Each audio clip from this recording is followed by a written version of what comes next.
नमस्कार प्यारे बच्चों, कैसे हैं आप? मस्त हो, स्वस्थ हो, पढ़ाई ऐसी चल रही है? चलो, आप लोगों को ब्रेक भी मिल गया है। अब धुआंधार तरीके से पढ़ाई कर लो अब जल्दी से। तो मैं आ चुका हूं, ठीक है। तो अब हम लोग तीनों बुकों का निचोड़, यानी कि हम लोग क्या देखें यार। आप लोग सोच रहे हो कि निचोड़ में होगा क्या, समरी होगी कि सब्जेक्टिव होंगे, एमसीक्यूज होगा क्या।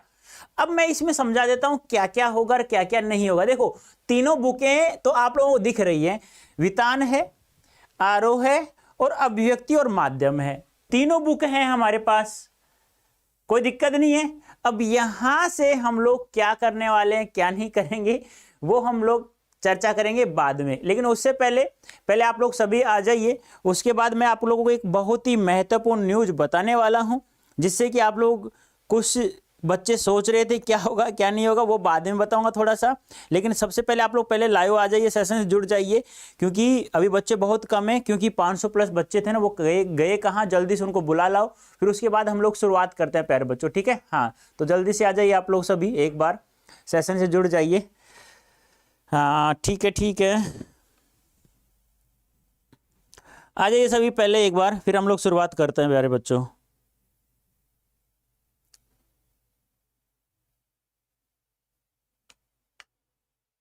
हाँ, जुड़ जाओ जल्दी। प्रेजेंट सर, प्रेजेंट, ओके बेटा, थैंक यू। हाँ, प्रेजेंट सर हैं। वही बात होगी, स्कूल वाले हैं। एक रोल नंबर 2 3 4, या अजय, बबलू, केतन है, इस प्रकार से बोलते हैं ना। सर 4 बजे क्लास चलेगा। हाँ, मैं अभी इसकी चर्चा करने वाला हूँ, क्योंकि मुझे भी अभी थोड़ा सा ऐसा फील हो रहा है कि यार 4 बजे थोड़ा मैं आप सभी से एक बार बातें करूँगा, चर्चा करूँगा, उसके बाद हम लोग पढ़ाई करेंगे, ठीक है। हाँ, बीट रिपोर्टिंग क्या होता है बेटा? बीट मीडिया की भाषा में कहा जाता है, बीट होता है कोई भी क्षेत्र होता है ना। जैसे कि मान लो आपको खेल क्षेत्र पसंद है, तो मीडिया के क्षेत्र में वो जो क्षेत्र होता है ना, तो उसे खेल बीट कहा जाता है। तो क्षेत्र, जो क्षेत्र आपको पसंद है, उस क्षेत्र का नाम है बीट मीडिया की भाषा में, ठीक है। तो बीट रिपोर्टिंग उसे कहते हैं। बीट रिपोर्टिंग वह होता है किसी भी सूचना के बारे में सामान्य जानकारी प्राप्त करवाना पाठकों को, वह कहलाती है बीट रिपोर्टिंग। और जो बीट रिपोर्टिंग करता है जो पत्रकार, उसे संवाददाता के नाम से जानते हैं, ये ध्यान रखना है, ठीक है। हाँ, तो जल्दी से एक बार आ जाइए। हाँ, मैं चर्चा करने वाला हूँ बेटा 4 बजे। मैं वेरी क्यूट इशिता।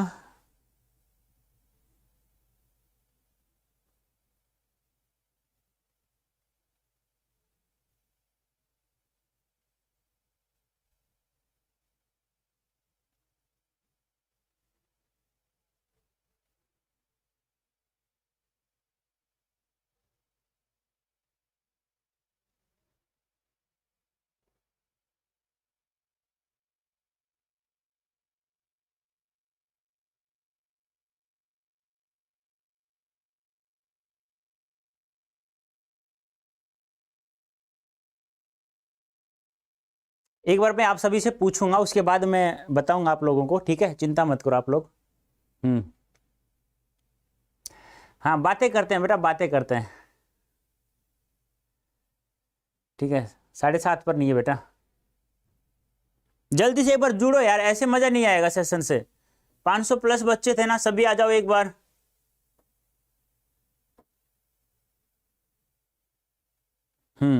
पहले एक बार सभी आ जाओ, उसके बाद मैं शुरुआत करूंगा।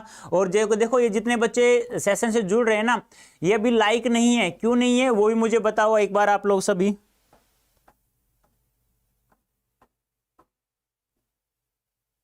कोई बात नहीं, ग्रामेटिकल मिस्टेक हो जाए ना, कोई दिक्कत नहीं है बेटा, उससे उससे कोई दिक्कत नहीं है आप लोगों को। कोई टीचर नहीं देखता, बहुत कम टीचर देखते हैं। जो टीचर नालायक होता है ना, वो ही देखता है बेटा।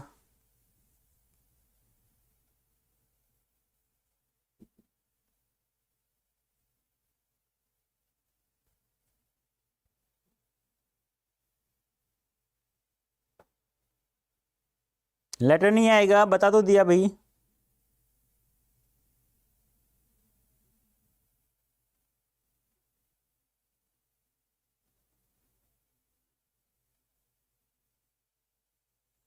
फ्रीलांसर पत्रकार क्या होता है? भुगतान के आधार पर अलग अलग समाचार पत्रों में खबर लिख के आ जाना, वह कहलाता है फ्रीलांसर।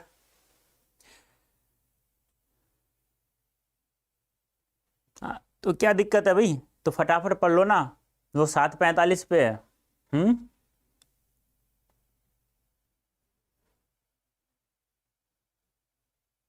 स्टार्ट करता हूं बेटा, चिंता मत करो, अभी अभी करते हैं हम लोग स्टार्ट।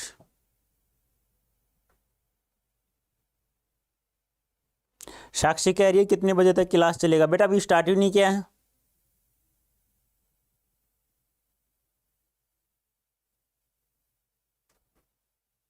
हाँ देखो, यहां मैंने बता दिया आप लोगों को, यहां मैंने बताया भी आप लोगों को क्या, कि तीनों पुस्तकें कौन कौन सी हमारी, एक तो अभिव्यक्ति और माध्यम है, एक है आरो भाग 2 है, ठीक है। हाँ, एक तो अभिव्यक्ति और माध्यम दिख रही है आप लोगों को, एक आरो भाग 2 है, एक वितान भाग 2 है ना। तीनों से करेंगे हम लोग। अच्छे से पढ़ा दीजिए। और मैंने कैसे पढ़ाया है अभी? अब ये एक बच्चा कह रहा है कि अभिव्यक्ति और माध्यम अच्छे से पढ़ा दीजिए, और फिर कैसे पढ़ाया मैंने? अभिव्यक्ति माध्यम अच्छे से तो पढ़ाया ही है, जिसमें तुम देखो कि लगभग 20,000 व्यूज जा चुके हैं जिस सेशन पे अभिव्यक्ति और माध्यम पे। फिर वो अच्छे नहीं है तो फिर कैसे चलेंगे? हाँ, सैंपल पेपर से एक्चुअल पेपर आसान होता है। हाँ, वो आसान इसलिए लगता है ना क्योंकि हम लोगों ने पढ़ लिया, बहुत ज्यादा पढ़ लिया हम लोगों ने, इसलिए वो आसान लगता है बेटा। यदि पढ़ते नहीं ना तो फिर आसान नहीं लगता। बस कुछ क्वेश्चंस के आंसर मैं दे दूं तुम्हारे, फिर कह देंगे, फिर बाद में पढ़ लेंगे हम लोग थोड़ा सा। चैप्टर वाइज कल पढ़ेंगे, कल से स्टार्ट कर देंगे चैप्टर वाइज।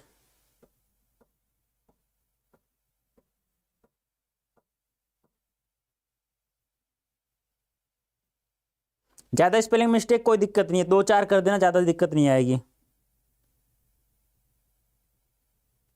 वो क्वेश्चन कराऊंगा जो आपने किए नहीं है अभी, ठीक है। वो क्वेश्चंस करेंगे जो आपने अभी तक किए नहीं है बेटा। कुछ चीजें आपको पता होगा, कुछ चीजों के बारे में नहीं पता, कुछ क्वेश्चंस के बारे में पता नहीं होगा, किसी की समरी नहीं पता होगा। तो निचोड़ क्या होता है? निचोड़ उसे ही कहा जाता है जो आप लोगों ने कर भी लिया, कुछ नहीं किया, उसका निचोड़ होता है। वो चीज हम लोग करेंगे यहां पे।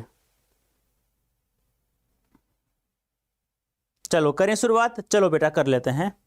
हाँ, अब मुझे एक बात बताइए, मैं भूल जाता अभी। कल मैंने आपको लोगों को बताया था, देखो एक बार मैं यहाँ पे, आप एक सभी है ना शांत रहें, कमेंट करना बंद करें बिल्कुल ही। एक चीज मैं आपसे एक चीज पूछ लेता हूं। 18 फेब, 19 फेब और 20, ठीक है। मैंने यहां आप लोगों को टाइम बताया था 4 PM, तो आप बताइए मुझे 4 AM, आप बताइए मुझे क्या 4 AM सही रहेगा या कोई और टाइम रहेगा 18 का? जल्दी से मुझे बताइए। कल आप लोग मॉर्निंग में कितने बजे आओगे, या 4 बजे ही आओगे? तो जल्दी से मुझे एक बार है ना, एक बार जल्दी से मुझे बता दीजिएगा, फिर हम लोग शुरुआत करते हैं बेटा। कल आप कितने बजे आओगे? 4 बजे या कुछ थोड़ा 5, 6, 7, कुछ थोड़ा टाइमिंग चेंज करें कि आप लोग आ जाओगे सभी 4 AM? बताइए मुझे जल्दी से एक बार। ये मजाक नहीं है बेटा, ये हकीकत में मैं आपसे पूछ रहा हूं।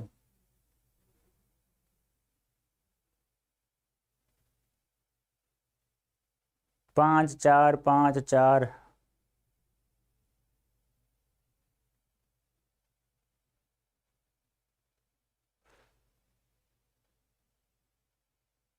किसी का भी, अब मैं आपके मतलब कहते हैं ना कि आपका तो टाइमिंग कुछ ज़्यादा ही है। किसी का 4 आ रहा है, किसी का 5 आ रहा है, किसी का 7 आ रहा है, तो किसी का 10 भी आ रहा है, किसी का 9 भी आ रहा है।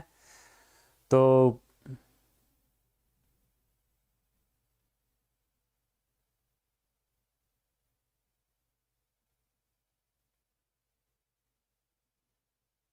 कितने बजे? जल्दी से बताओ यार, ऐसे नहीं, एक कमेंट करो। मैं ऑप्शन दे देता हूं आप लोगों को कि 4, 5, 6 या 7, इनमें से कोई एक टाइम बताओ मुझे। ज़्यादा जो होगा वहीं पर मैं आऊँगा फिर बेटा। हाँ, 4, 5, 6 या 7।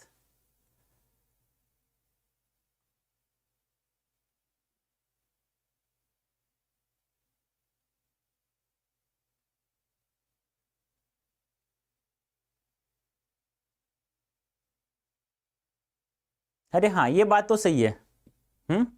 हाँ, पोल डलवा देता हूँ मैं, ठीक है।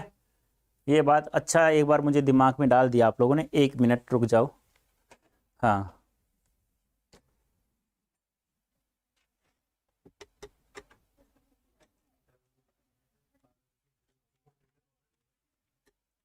गौरव गौरव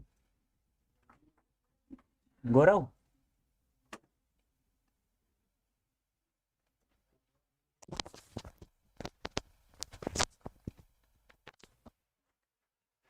हाँ आपने सही बताया। आप एक जो साइंस यूट्यूब चैनल है ना, उस पर एक पोल डालें कि 18 फेब को आपकी क्लास कितने बजे होगी। 4 AM, 5 AM, 6 AM और 7 AM, ये 4 ऑप्शन डाल करके, ठीक है, एक पोल डलवा दो। ठीक है बेटा, मैंने पोल डलवा दिया है। जिसका ज़्यादा परसेंटेज होगा उसी समय आपकी 18 फेब को कल मॉर्निंग में मैं क्लास स्टार्ट कर दूंगा। ठीक है, ठीक है सर, आप ये पोल डाल दीजिए। A option 4, B option 5, C option 6 AM और डी ऑप्शन 7 AM। 18 फेब, ये जो सेशन चल रहा है यहीं पे अभी कर दीजिएगा। Okay, thank you.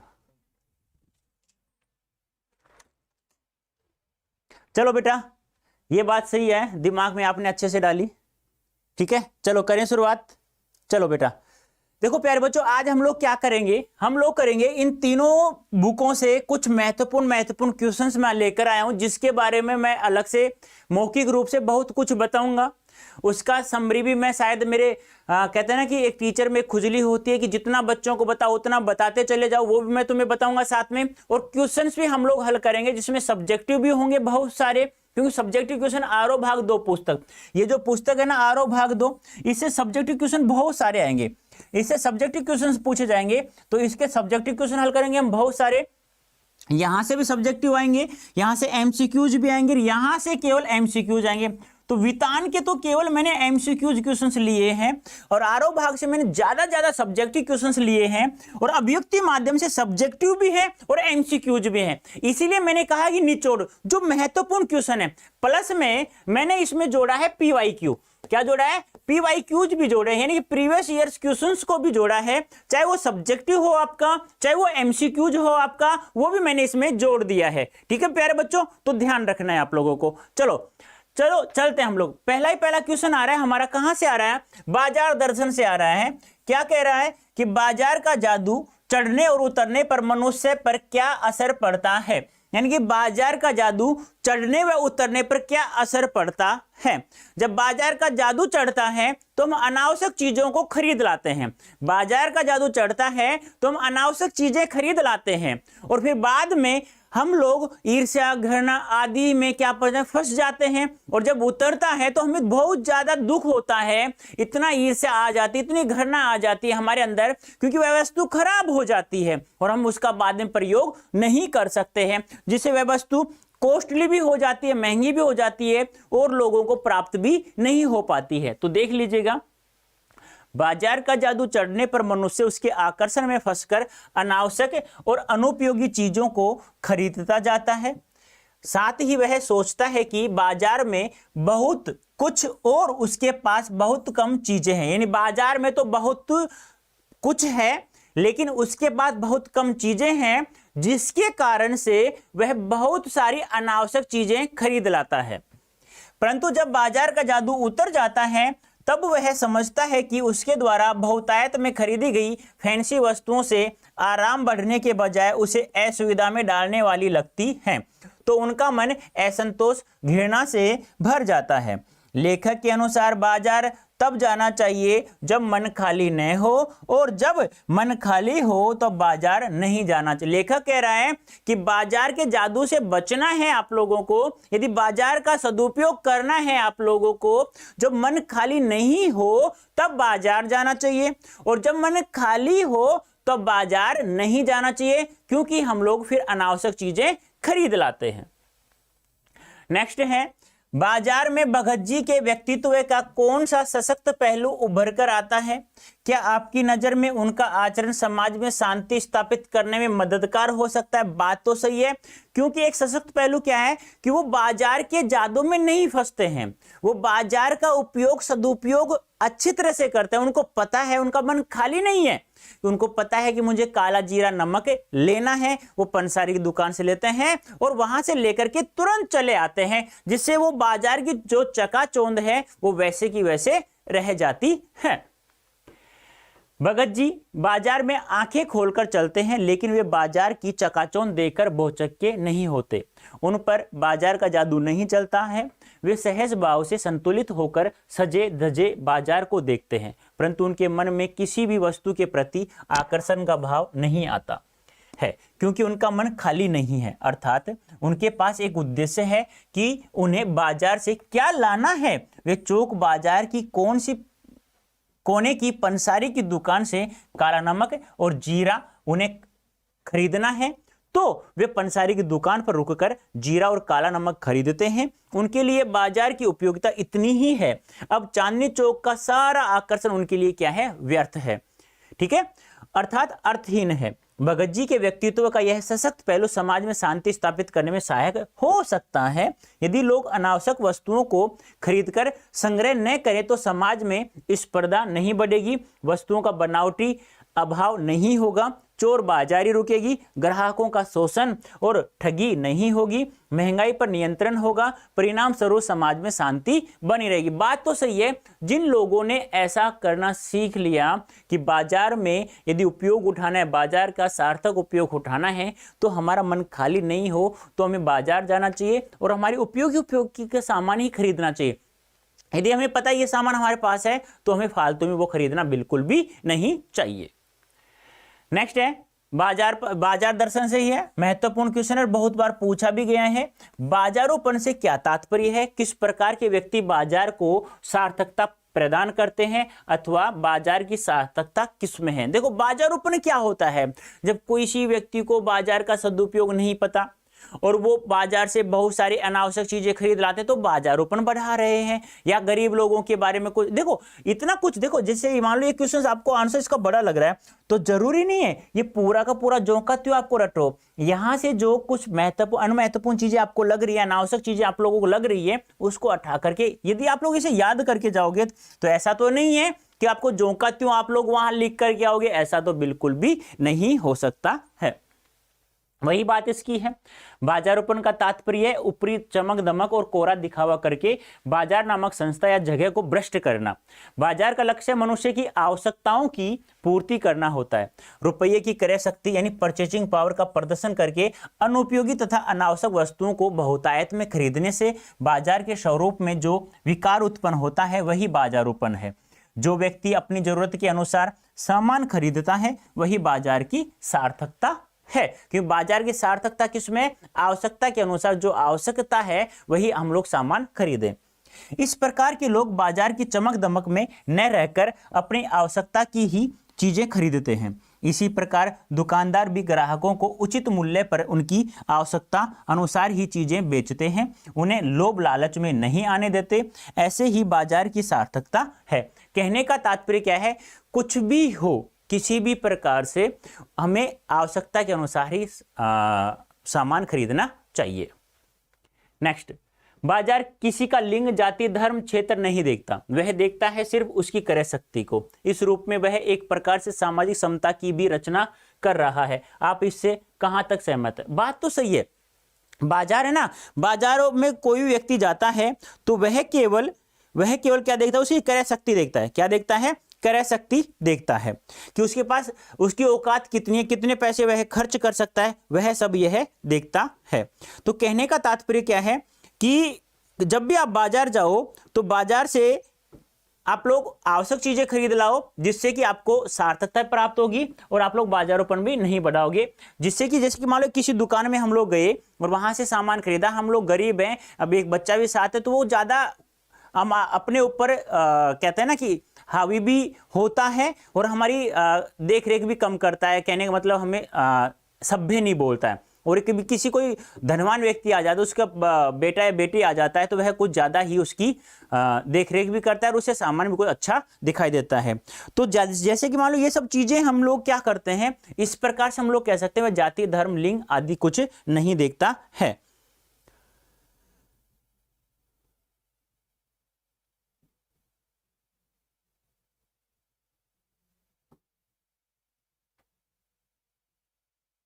पढ़ो इसे जल्दी से, मैं पोल डलवा देता हूं एक बार।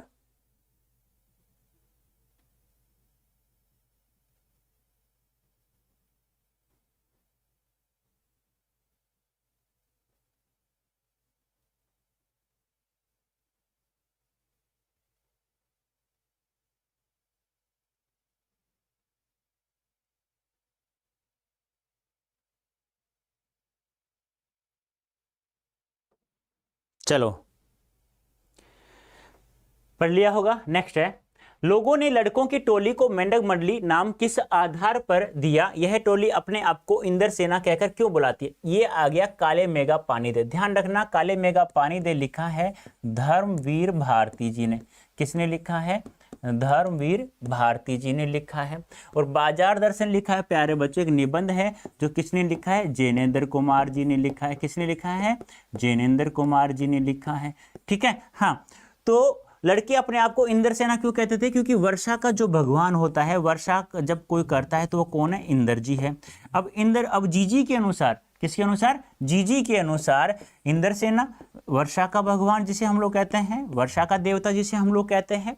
अब जो लोग 10 से 12 वर्ष से लेके 16 से 18 वर्ष तक के जो बच्चे थे, जो अर्धनग्न होकर के फिर वो घर घर जाकर काली मैया की जय बोल करके, यानी कि गंगा माता की जय बोल करके फिर वो अपने ऊपर पानी मांगते थे, तो वो सब जो बचा कुचा पानी उनके ऊपर डाल दिया करते थे। लेकिन जो कुछ लोग चिढ़ते थे वो उन्हें किस नाम से पुकारते थे? मेंढक मंडली के नाम से पुकारते थे। देखो, गांव के कुछ लड़के 10-12 वर्ष से 16-18 बरस नंगे बदन केवल जांघिया या लंगोटी पहने मकानों के सामने आते थे और बोलते, पानी दे मैया, इंद्र सेना आई है। और लोग उनको पानी से तरबतर कर देते थे। तब वे कीचड़ में लेट कर इंद्र देवता से पानी की गुहार लगाते, काले मेघा पानी दे, घघरी फूटी बैल प्यासा, पानी दे गुड़दानी दे। ये एक गीत सा वो बोलते थे। लेकिन कुछ लोगों को इन लड़कों का यह सब कार्य अंधविश्वास, पाखंड तथा असभ्यतापूर्ण लगता था। वे उनका स्वागत गालियों से करते थे तथा घृणावश उनको मेंढक मंडली कहते थे, क्योंकि उन्हें वे अंधविश्वास लगता था कि आप लोग पानी की बर्बादी कर रहे हो। कर रहे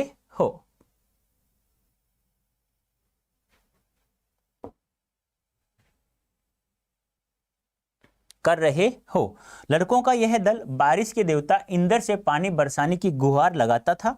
लोगों का मानना था कि मेंढक मंडली पर पानी फेंकने से इंद्र देवता प्रसन्न होकर जल की वर्षा करते हैं, इस कारण इनको इंद्र सेना कहा जाता है। बात तो सही है। वैसे अब लोग विश्वास की हम लोग बात करें प्यारे बच्चों, तो लोग विश्वास की हम लोग कैसे बात करेंगे? लोग विश्वास की बात करें तो कहते हैं ना कि जब बारिश नहीं होती तो कोई रामायण का पाठ कराता है, कोई कुछ करवाता है। तो यहाँ पर भी एक लोक विश्वास है जिसके ऊपर कार्य चल रहा है। जीजी ने इंद्र सेना पर पानी फेंके जाने को किस तरह से ठहराया? देखो, जीजी थी जीजी जो लेखक से प्रेम करती थी, धर्मवीर भारती से, तो वो कहती, यदि एक किसान है, यदि वह 30 से 40 मन उसे गेहूं प्राप्त करना है तो उसे 5 से 6 केजी गेहूं, अच्छा गेहूं, बढ़िया गेहूं है, वह उसे क्यारियों में डालना होगा। उसी प्रकार यदि हम लोग इंद्र भगवान को कुछ पानी चढ़ा देते हैं तो वह हमें 1000 गुना पानी बरसात के रूप में देता है। ये आपको ध्यान में रखना है।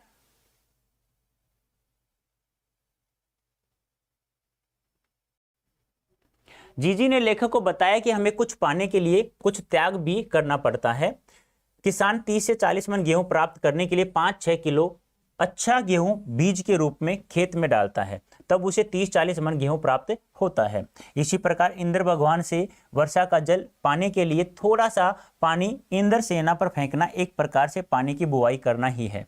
इसके बदले में इंद्र देवता वर्षा ऋतु में बादलों से झमाझम पानी बरसाते हैं। जीजी ने बताया कि ऋषि मुनि कह गए हैं कि जब हम किसी को 4 पैसे दान या त्याग करते हैं तब भगवान हमें 8-10 गुना, बात तो सही है, हम लोग यदि कुछ पैसे दान करते हैं तो भगवान हमें उसका 4-5 गुना देता भी है, सीधी सी बात यही है।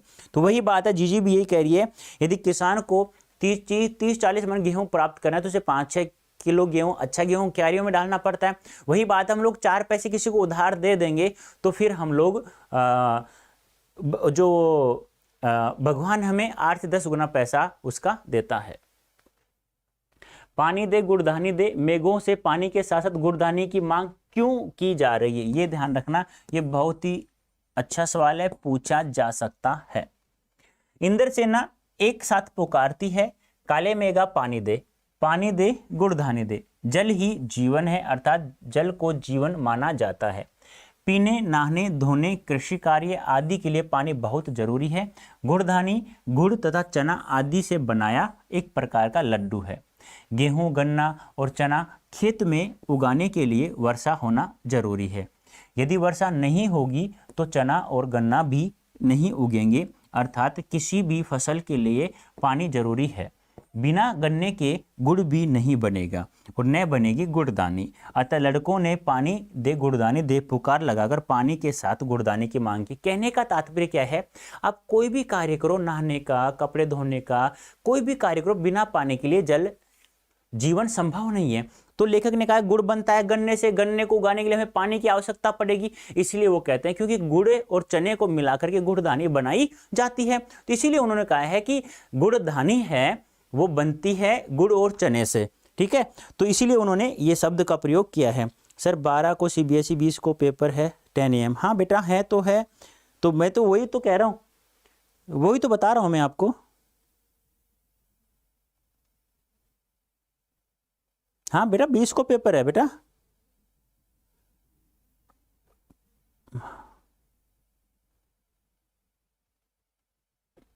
बीस को ही है बेटा, ठीक है। अब पढ़ लो आप लोग। चलो, गगरी फूटी बैल प्यासा। इंद्र सेना ने इस खेल गीत में बैलों के प्यासा रहने की बात क्यों मुखरती हुई है, यानी गगरी फूटी बैल प्यासा, इंद्र सेना के इस खेल गीत में बैलों के प्यासा रहने की बात क्यों मुखरित हुई है, वो हम लोगों को बताना है। तो इंद्र सेना के खेल गीत में मेघों के देवता इंद्र से प्रार्थना की जा रही है कि पानी नहीं होने से बैल प्यासे मर रहे हैं। स्वतंत्रता से पहले खेत जोतने, सिंचाई, पानी खींचने के लिए तथा खेती के अन्य काम करने के लिए बैल का ही प्रयोग किया जाता था। यदि बैलों को पानी पीने के लिए नहीं मिलेगा तो वे कृषि कार्य नहीं करेंगे, अन्न भी पैदा नहीं होगा। इस कठिनाई की ओर संकेत करने के लिए बैलों के प्यासा रहने की बात की। कहने का तात्पर्य क्या है, वे बैलों से सारा कार्य करवाया जाता था, चाहे कोई भी कार्य हो, चाहे खेती का कार्य हो, चाहे पानी खींचने का कार्य हो। जब बैलों को ही पानी पीने के लिए प्राप्त नहीं होगा तो खेती का कार्य भी नहीं होगा और जल को भी हम लोग नहीं ला सकते, वह ऊपर नीचे से ऊपर नहीं ला सकते क्योंकि बैलों से ही खींचा जाता था। इसलिए उन्होंने कहा है कि बैल ही प्यासे रह जाएंगे तो फिर कैसे ये सब होगा, ठीक है। आएंगे ना बेटा, बहुत सारे आएंगे। इंद्र सेना सबसे पहले गंगा मैया की जय क्यों बोलती है। नदियों का भारतीय सामाजिक सांस्कृतिक परिवेश में क्या महत्व। तो बेटा इतना अच्छा सवाल है, एग्जाम में पूछा जा सकता है, ध्यान रखना। इंद्र सेना सबसे पहले गंगा मैया की जय बोलती है क्योंकि गंगा जो नदी है वो भारत माता की सबसे पवित्र नदी मानी जाती है। क्योंकि गंगा भारत की पवित्र नदी है, भारत में गंगा नदी को मां के समान पूज्य और आदरणीय स्थान प्राप्त है। भारतीय सभ्यता और संस्कृति नदियों के तट पर ही विकसित हुई है। मथुरा, इलाहाबाद, बनारस इत्यादि नगर नदियों के तट पर ही बसे हैं। अनेक मंदिर तीर्थ नदियों के तट पर ही स्थित हैं। भारतीय संस्कृति के युग पुरुष प्रभु श्री राम और कृष्ण का संबंध भी सरयू और यमुना नदी से ही है। नदियों द्वारा भारत का सामाजिक और सांस्कृतिक विकास हो पाया है। कहने का तात्पर्य क्या है, गंगा नदी भारत देश की एक पवित्र नदी है और इसी नदी या बहुत और भी नदियां हैं जिसके ऊपर बहुत सारे शहर बसे हुए हैं जो भारत देश का मान सम्मान बढ़ाते हैं। और बताया गया प्रभु श्री राम और श्री कृष्ण का संबंध भी नदियों से ही रहा है, सरयू नदी से, और एक नदी का नाम है यमुना नदी से है। इसीलिए नदियों पर ही पूरी हमारी भारतीय संस्कृति टिकी हुई है, और उसी के तट पर बहुत अच्छे अच्छे ग्रंथ भी लिखे गए, इसीलिए इन्होंने ये सब बताया है। अब बताइए जल्दी से। अब ये देखो, ये तो थे एमसीक्यू। बाजार दर्शन और काले मेघा पानी से वेरी वेरी इंपॉर्टेंट जो भी एमसीक्यूज थे, सब्जेक्टिव क्वेश्चन थे, वो सब मैंने इसमें करवा दिया है, ध्यान रखना। और ये मैं बाद में रिपीट भी करवा दूंगा 18, 19, 20 को, चिंता मत करना, लेकिन इसको पढ़ लेना बेटा। नेक्स्ट आ रहा है, नाटक का सबसे जरूरी और सशक्त माध्यम है। ये क्वेश्चन तुम्हें पता है ना कहाँ से? जहां से मैंने बंद किया था, हमारी क्लास थी जो अभी मैंने स्टार्ट की थी, वो अब हम आपके लिए मैं पूछ रहा हूं। तो नाटक का सबसे जरूरी और सशक्त माध्यम है मधुर आवाज, भाषा, पर्दा और संवाद। बताइए जल्दी से क्या होगा right answer?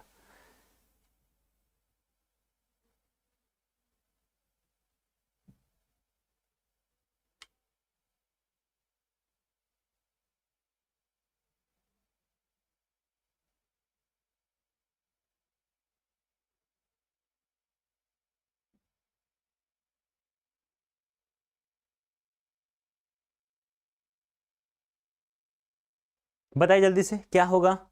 D option, very good. नाटक का सबसे जरूरी और सशक्त माध्यम है संवाद। क्या है? संवाद है बेटा, ये आपको ध्यान में रखना, क्योंकि नाटक को आगे बढ़ाने का कार्य संवाद का है। जिस प्रकार किसी कहानी में कथानक को आगे बढ़ाने का कार्य द्वंद का है, वैसे ही संवाद नाटक को आगे बढ़ाने का कार्य करता है। भारत का पहला छापाखाना कहाँ स्थापित हुआ? बहुत अच्छा सवाल है, पूछा भी जा सकता है आप लोगों से। बताइए जल्दी से क्या होगा राइट आंसर? जल्दी से बताइए।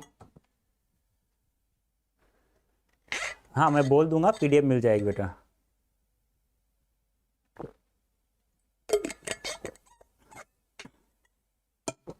बताइए जल्दी से।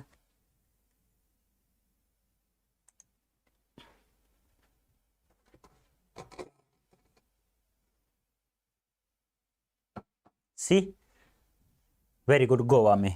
तो भारत में पहला छापाखाना स्थापित हुआ, वो कहाँ हुआ था? गोवा में। और गोवा बहुत अच्छा शहर है, घूमने में मजा, लेकिन जाना कब? जब गर्मियां हो तो बहुत अच्छा लगेगा। छापे खाने का आविष्कार किसने किया? अच्छा सवाल है, गजब का। मैंने कहा ना, इन 3-4 दिनों में मैं तुम्हारे बहुत सारे क्वेश्चंस रिपीट करवा दूंगा बार बार।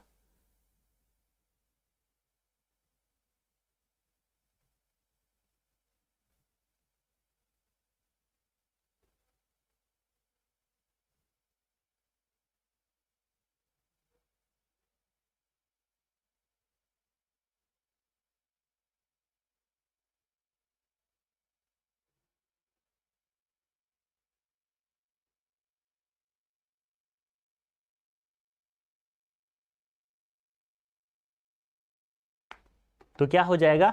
जॉन गुटेनबर्ग को जाता है। तो छापे खाने का आविष्कार किसने किया था? जॉन गुटेनबर्ग को जाता है। ध्यान रखना, बहुत अच्छा सवाल है, पूछा जा सकता है, महत्वपूर्ण क्वेश्चन है ये, ध्यान रखना। निचोड़ उसे बोलते हैं जिसमें सबसे ज्यादा महत्वपूर्ण क्वेश्चन हो, ठीक है।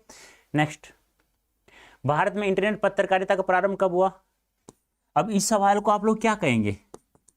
बहुत इससे अच्छा क्वेश्चन कोई हो ही नहीं सकता। तो भारत में इंटरनेट पत्रकारिता का प्रारंभ की बात कर रहे हैं, शुरुआत कब हुई थी? 87, 80, 84 या 93? जल्दी से बताइए क्या होगा राइट आंसर? फटाफट सा।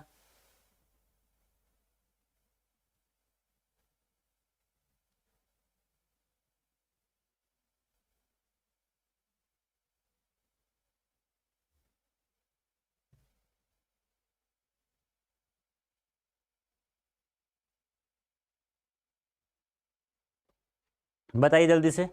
तो कब हुआ? वेरी गुड, 1993 में हुआ था। कब हुआ था? 1993 में, ठीक है। हाँ, नेक्स्ट चलते हैं हम लोग नेक्स्ट सवाल पे। हाँ, मैं पोल डलवा दूंगा बेटा, अभी पोल डलवा रहा हूं। इंटरव्यू के लिए हिंदी शब्द क्या है? इंटरव्यू शब्द के लिए हिंदी शब्द क्या है, वो बताना है आप लोगों को, ठीक है। जल्दी से बताइए।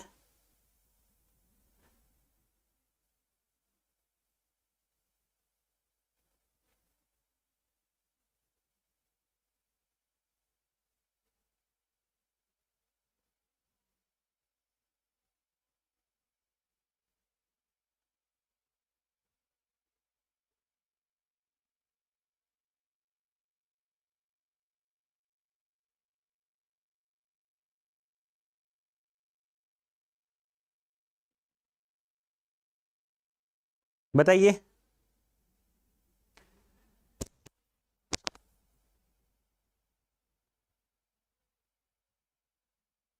तो क्या कहते हैं? अंतर्जाल। क्या कहते हैं? अंतर्जाल। A option is right answer.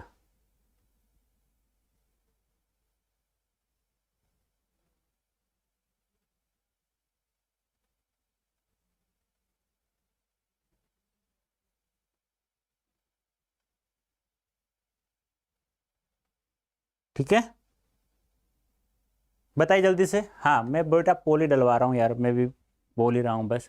तो इंटरव्यू के लिए हिंदी शब्द क्या है? अंतर्जाल है, ये ध्यान रखना। ठीक है, हाँ, अंतर्जाल, अंतर्जाल। नेक्स्ट है, ऑल इंडिया रेडियो की स्थापना कब हुई थी? अब ये सवाल सारे के सारे ऐसे हैं बेटा कि यहां से यदि ये सवाल पूछे नहीं गए ना, फिर ये मान लो पेपर लल्लू सा बनेगा तुम्हारा, सीधी सी बात है।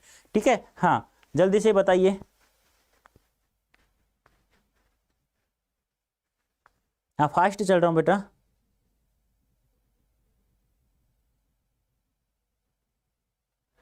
बताइए जल्दी से क्या होगा राइट आंसर, जल्दी जल्दी से बता दे जाओ फटाफट। 1936, वेरी गुड, सुपर बेटा, सही है, राइट आंसर है 1936, B option is right answer, very good, शाबाश। समाचार लेखन में किस शैली का प्रयोग होता है? ये तो सवाल इजी हो गया, बहुत ज्यादा इजी हो गया आपके लिए, तो लल्लू सा बन गया होगा यार। बताओ जल्दी से क्या होता है, बताइए जल्दी से बताइए फटाफट, क्या होगा राइट आंसर? इंटरव्यू को साक्षात्कार कहते हैं, हाँ, इंटरव्यू को साक्षात्कार भी कहते हैं, अंतर्जाल भी कहते हैं, लेकिन इंटरनेट की परिभाषा में यदि हम लोग अभिव्यक्ति और माध्यम के अनुसार पढ़ें तो इसको अंतर्जाल कहते हैं, ध्यान रखना। साक्षात्कार भी कहते हैं वैसे, ये भी ध्यान रखना है आप लोगों को। लाइक जिसने नहीं किया वो लाइक कर दो बेटा जल्दी से, जिसने लाइक नहीं किया वो लाइक भी कर दें जल्दी से फटाफट। A option right answer, very good. उल्टा पिरामिड शैली, इन्वर्टेड पिरामिड शैली भी कहा जाता है, ध्यान रखना। इसे कितने भागों में बांटा गया है? 3 भागों में, ध्यान रखना। ये भी उल्टा पिरामिड शैली को कितने हिस्सों में बांटा जाता है? ये लो भी, अभी जो मैंने सवाल बताया था वही आ गया यहाँ पर। बताइए जल्दी से फटाफट, मैं आपके मुंह से सुनना चाहता हूँ क्या होगा राइट आंसर।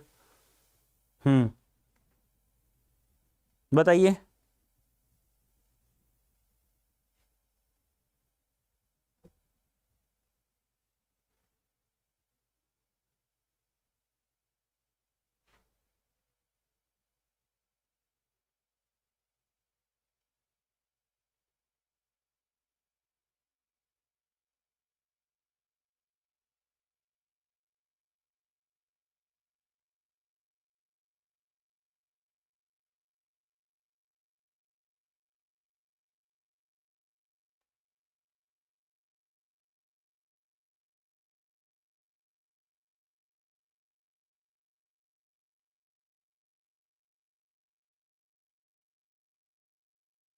हाँ भाई, तो कितने में? 3। क्या क्या नाम है? नाम बताइए मुझे जल्दी से, नाम बताइए। इसका नाम क्या है, इसका नाम क्या है, इसका नाम क्या है, जल्दी से।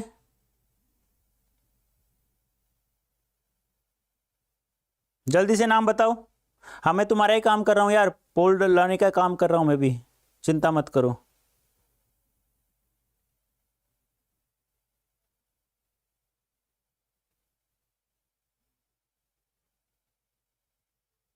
क्योंकि सुबह भी जल्दी आना है ना मुझे, फिर उसी हिसाब से आओ ना, आपको पता चले कि आप लोग मुझे बता दीजिए। हाँ, टाइमिंग क्या रहेगा आपके लिए सूटेबल? 4 AM, 5 AM, 6 AM या 7 AM? इसमें से एक टाइम बताओ मुझे, कल का, 18 फरवरी का, कल मॉर्निंग में बता दो। आप भी जल्दी से मुझे एक बार बता दो, और मैं पोल भी डलवा देता हूँ। थोड़ा मैंने बोल दिया है, थोड़ा बिजी चल रहे हैं, क्या बात है क्या नहीं है। Very good. इसको कहते हैं हम लोग इंट्रो या मुखड़ा, इंट्रो या मुखड़ा कहते हैं। इसे कहते हैं बॉडी या निकाय, बॉडी या निकाय, और इसे कहते हैं समापन। ठीक है बेटा, थैंक यू। नेक्स्ट, रंगमंच किस साहित्यिक विधा में आवश्यक है? रंगमंच किस में आवश्यक है अभी? नाटक प्रदर्शन, कहानी, चित्रपट या रेडियो, किस में आवश्यक है? जल्दी से बताइए फटाफट, फटाफट बताइए। तो मुझे बताना भी आप लोगों को। 4 4 4 4 4 4 कर दें, डन कर दें क्या? फिर 4 भी कोई है? चलो एक बार पोल भी डलवा देता हूँ, उसमें भी डालते रहना आप लोग, पोल करना, पोल सभी करना, ध्यान रखना, पोल करना होगा सभी को। ठीक है। जो भी समय चाहिए उसी समय में क्लास स्टार्ट हो जाएगा, ध्यान रखना। और नोटिफिकेशन का ध्यान रखना, नोटिफिकेशन का ध्यान रखना सभी कल की क्लास के लिए, ठीक है। 18 फरवरी के लिए नोटिफिकेशन का भी ध्यान रखना आप लोग, ठीक है। हाँ होगी, जो सेशन लगे उसी में से देख लेना आप लोग, ठीक है। हाँ नोटिफिकेशन में भी ध्यान रखना है आप लोगों को, ठीक है। तो किस में है, नाटक प्रदर्शन में रंगमंच की आवश्यकता होती है, ध्यान रखना। नाटक में बिना रंगमंच के कोई नाटक नहीं होता है, ध्यान रखना। नाटक में हमेशा रंगमंच की आवश्यकता पड़ती बिना नाटक के अभिनेता अभिनय कहां से करेगा, कैसे करेगा, क्योंकि लाइट प्रकाश सब आवश्यक चाहिए हमें उसमें, ठीक है। नेक्स्ट, सर्वाधिक खर्चीला जनसंचार माध्यम क्या है, बताइए जल्दी से क्या होगा राइट आंसर। सर्वाधिक, हाँ सर्वाधिक खर्चीला बताइए जनसंचार कौन सा है। सर सुबह कौन सी है, एक एक बुक करवाएंगे, मैंने बताया था ना आप लोगों को। हाँ अपने पास 18, 19, 20 3 दिन है, तो एक दिन हम लोग आरोह भाग करेंगे कंप्लीट। इस दिन हम लोग दोनों बुकें वितान भी करेंगे और अभिव्यक्ति और माध्यम भी करेंगे, ठीक है। और इसमें हम लोग कंप्लीट रिवीजन करेंगे, ठीक है। तो यहाँ आरोह में मैं कुछ क्वेश्चन वितान के भी दूंगा और इसका भी दूंगा, ठीक है। यहाँ केवल ये बहुत बड़ा चैप्टर हो जाएगा दोनों बुकें, तो इसमें थोड़ा हम कम हल्का कर देंगे, इसके अंतर्गत ले लेंगे उसे, ठीक है। तो ये आपको ध्यान में रखना है। तो बताइए सर्वाधिक खर्चीला जनसंचार माध्यम क्या है, सर्वाधिक खर्चीला क्या है, सर्वाधिक खर्चीला क्या है, बताइए जल्दी से। सर्वाधिक खर्चीला प्रिंट है, रेडियो है, टेलीविजन है, इंटरनेट है, बताइए सर्वाधिक खर्चीला कौन सा है, सी ऑप्शन है या डी ऑप्शन, जल्दी कराओ। चलो ठीक है, टेलीविजन है बेटा, बता देता हूँ, जल्दी करवा देता हूँ। ये लो भी, चलो भी, चलो जल्दी से, समझना नहीं है आप लोगों को। रेडियो नाटक किस प्रकार का माध्यम है, रेडियो नाटक है वो किस प्रकार का माध्यम है, जल्दी से बताइए क्या होगा। हाँ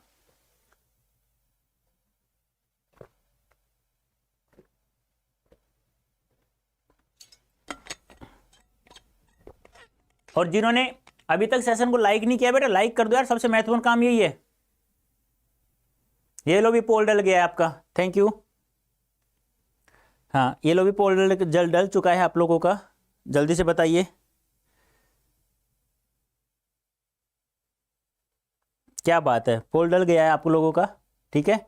हाँ देखो सभी, देखो पोल डल चुका है, पोल डल चुका है कल की क्लास के लिए, तो सभी पोल कर दे, जो ज्यादा प्रतिशत होगा वही क्लास स्टार्ट करूंगा मैं, ध्यान रखना। चाहे 4 बजे हो, चाहे वो 5 बजे हो, चाहे 6 बजे हो, 7 बजे हो, मेरा काम है पढ़ाने का, मेरा काम है आपसे मेहनत करने का, डबल मेहनत करने का। अब आप मेरे साथ मेहनत करते हैं ना तो प्यारे बच्चों, तो ध्यान रखना 99.99% मार्क्स से हमें कोई नहीं रोक सकता। इसमें 0.1% रह गया ना, 0.01% जो रह गया, ये जो 1% रह गया है, ये रहा है किस लिए, यदि आप लोगों ने 3 दिन पहले से जो पढ़ाई नहीं किया, फरवरी से पहले तक मैंने जो सेशन लिया था वो नहीं किया है, तो आप लोगों ने है, ठीक है। तो आप लोग पोल करते रहना, पहले बता रहा हूं, पोल नहीं करोगे ना तो फिर सेशन स्टार्ट नहीं करूंगा। सभी को पोल करना है, जितने बच्चे हैं 500 से ज्यादा बच्चे हो चुके हैं हमारे पास, ये सारे के सारे पोल होने चाहिए प्यारे बच्चों, ये सभी के सभी पोल करो यार। मुझे पता कैसे चलेगा कि कितने बजे, देखो सबसे ज्यादा जो प्रतिशत आ रहा है ना वो 4 बजे का आ रहा है, तो 4 बजे यदि आप तैयार हैं यार तो मैं तैयार हूं, मुझे कोई दिक्कत नहीं है पढ़ाने में,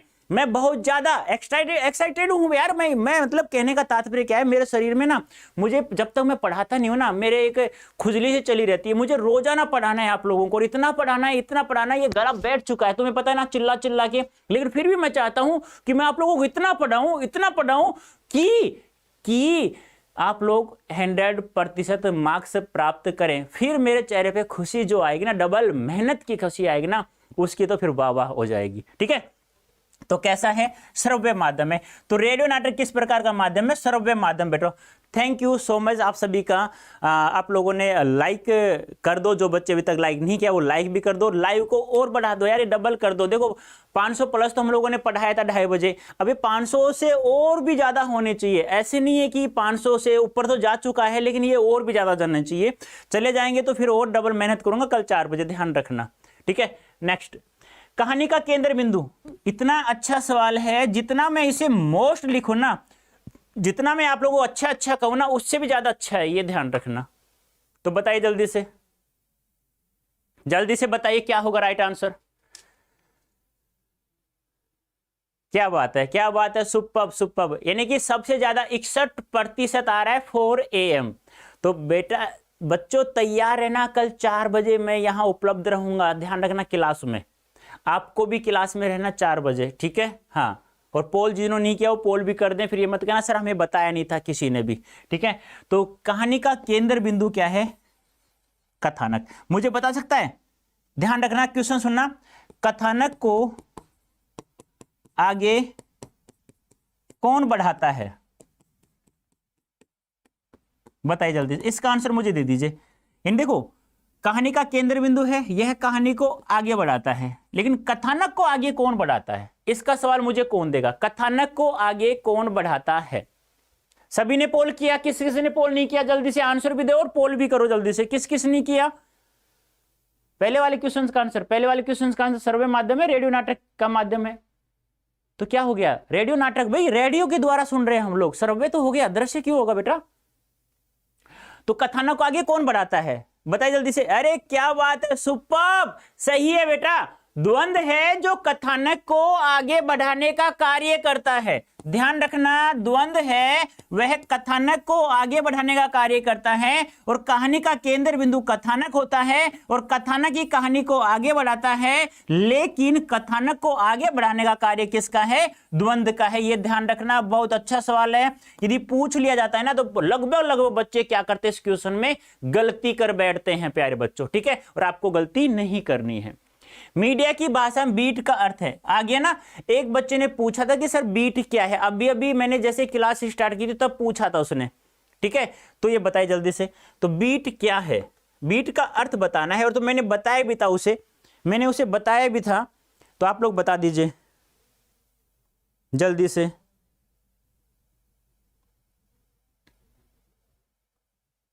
चेक क्वेश्चन नंबर 12 क्या है ऐसा? सर्वाधिक खर्चीला, सही तो है। टेलीविजन,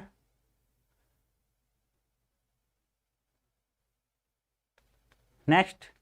अच्छा, इंटरनेट की बात कर रहे हो आप, हैं? चलो मैं भी देख लेता हूँ। हाँ यार, इसको एक बार देख लेना।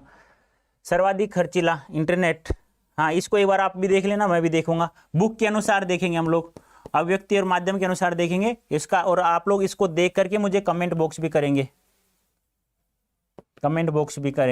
कमेंट बॉक्स में आंसर भी देंगे इसका, ठीक है। ये ध्यान आपको रखना है इसका। हाँ टेलीविजन, अरे भाई सही तो है। अरे बेटा जी तुम भी यार। इंटरनेट है बेटा सर्वाधिक खर्चीला, सही है बेटा, ये सही है, इंटरनेट है, सही है। कमेंट बॉक्स में आंसर नहीं देना है, ठीक है। टीवी गलती से लग गया टेलीविजन पे, नालायक, ठीक है। आगे, मीडिया की भाषा में बीट को क्या कहते हैं? बता सकते हैं? ए ऑप्शन, वेरी गुड, क्षेत्र। कैसे? देखो, दो तरह की बीट होती है, एक सामान्य बीट होती है, ध्यान से समझना, एक सामान्य बीट होती है और एक विशेषीकृत बीट होती है। ध्यान से समझना, दोनों क्वेश्चन बहुत अच्छे हैं। एक विशेषीकृत बीट होती है, ठीक है। अब सामान्य बीट में केवल एक सामान्य जानकारी होती है, ठीक है। अब इस जो सामान्य बीट करता है, सामान्य जानकारी देता है, उसे संवाददाता कहते हैं। क्या कहते हैं? संवाददाता। बीट होता है क्षेत्र, यानी जैसे आपको खेल क्षेत्र पसंद है तो आपको खेल बीट मिल जाएगी। विशेषीकृत बीट जो करता है उसे विशेष संवाददाता कहा जाता है। ये क्वेश्चन बहुत अच्छा है, पूछा भी जाता है आप लोगों से, और बहुत बार पूछा भी गया है कि कैसे पूछा जाएगा कि सामान्य बीट जो पत्रकार समाचार छापता है तो उसे क्या कहा जाता है, और विशेषीकृत बीट करने वाले को क्या कहा जाता है? विशेष संवाददाता कहा जाता है। नेक्स्ट, भुगतान के आधार पर अलग अलग अखबारों के लिए लिखने वाला पत्रकार क्या कहलाता है? ये लो भी, एक क्वेश्चन ये भी पूछा गया था और मैंने बताया भी था। अभी जैसे मैंने क्लास स्टार्ट की तब एक बच्चे ने क्वेश्चन पूछा भी था, ठीक है। तो बताइए जल्दी से, ठीक है।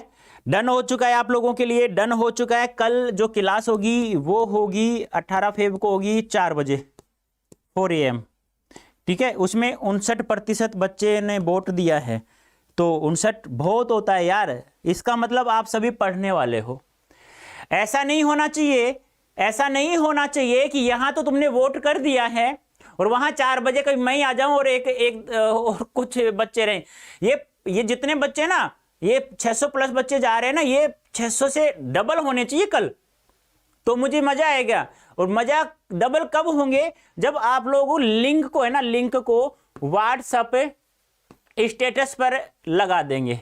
व्हाट्सएप स्टेटस है ना अपना, जहां सुंदर सुंदर फोटो लगाते हो आप अपनी, यहां पर अपने लिंक को शेयर कर दो, तो ये बच्चे जितने भी है ना इसके डबल हो जाएंगे। पर एक बार बताओ, जितने लाइव हैं उतने लाइक क्यों नहीं है भाई? क्या कारण है वो भी मुझे बता दो यार। जितने लाइव हैं उतने लाइक क्यों नहीं है? तो उसे कहा जाता है फ्रीलांसर। क्या कहा जाता है? फ्रीलांसर कहा जाता है। पूर्णकालिक होता है वह तो नियमित मानदेय वाला कर्मचारी होता है, नियमित मानदेय वाला कर्मचारी होता है, नियमित मानदेय वाला कर्मचारी होता है। और ये निश्चित मानदेय वाला होता है, निश्चित मानदेय वाला कर्मचारी होता है। ध्यान रखना ये सवाल बहुत अच्छा है, बहुत गजब का सवाल है बेटा, कि पूर्णकालिक नियमित मानदेय वाला कर्मचारी होता है, अंशकालिक निश्चित मानदेय वाला होता है, और अंशकालिक को एक नाम और ध्यान रखना, अंशकालिक को स्ट्रिंगर भी कहा जाता है, ये भी आपको ध्यान में रखना है। ठीक है प्यारे बच्चों, चलो प्यारे बच्चों नेक्स्ट चलते हैं। सर मेरा नाम Nitesh Yadav. Okay, thank you बेटा नितेश। इस समय विश्व स्तर पर इंटरनेट पत्रकारिता का कौन सा दौर चल रहा है? ध्यान रखना, विश्व की बात कर रहा हूं मैं, ना कि भारत की बात कर रहा हूं, भारत की बात नहीं कर रहा हूं मैं, विश्व की बात कर रहा हूं। ठीक है, तो चौथा, तीसरा, दूसरा या पहला, बताइए जल्दी से क्या होगा राइट आंसर।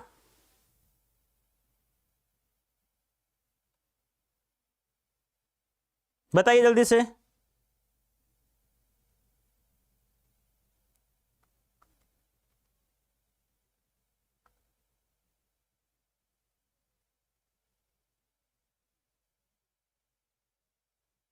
बताइए जल्दी से।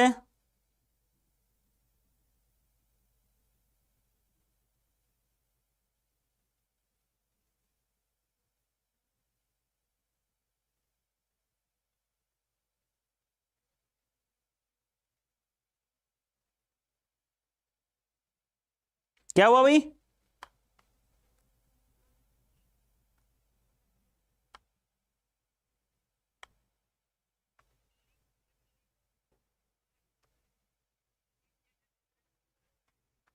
तीसरा या दूसरा? वेरी गुड, तीसरा। अरे भारत में दूसरा है, भारत में दूसरा है, ये ध्यान रखना है। नेक्स्ट, पत्रकार किस किस प्रकार के होते हैं? बताइए जल्दी से, पत्रकार किस किस प्रकार के होते हैं?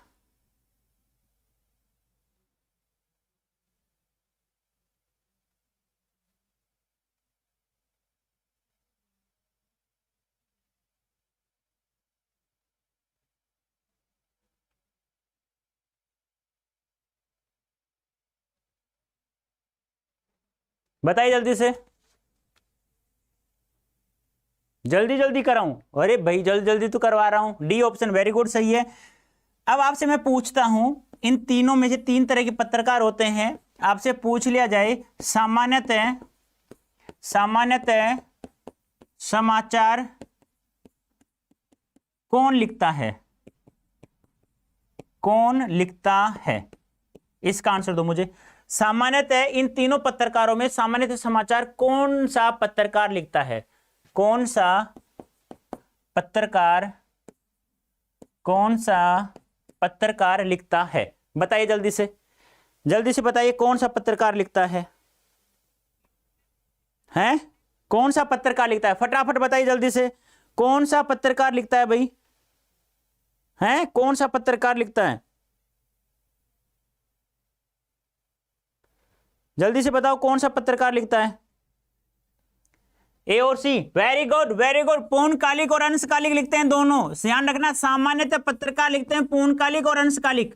चलो हम मुझे बता भी दो, पूर्णकालिक पत्रकार निश्चित मानदेय वाला होता है, नियमित मानदेय वाला होता है? जल्दी से बताओ, जल्दी से बताओ, निश्चित मानदेय वाला होगा या नियमित मानदेय वाला होगा?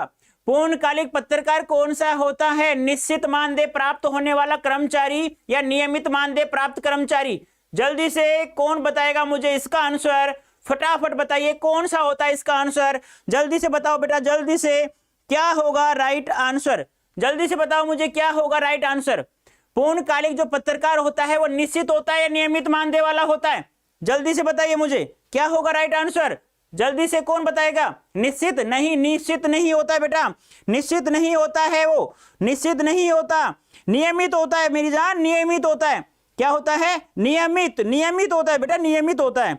जो नियमित होता है उसे कहा जाता है। ठीक है, ये आपको ध्यान में रखना है। ठीक है, चलो, तो क्या हो गया?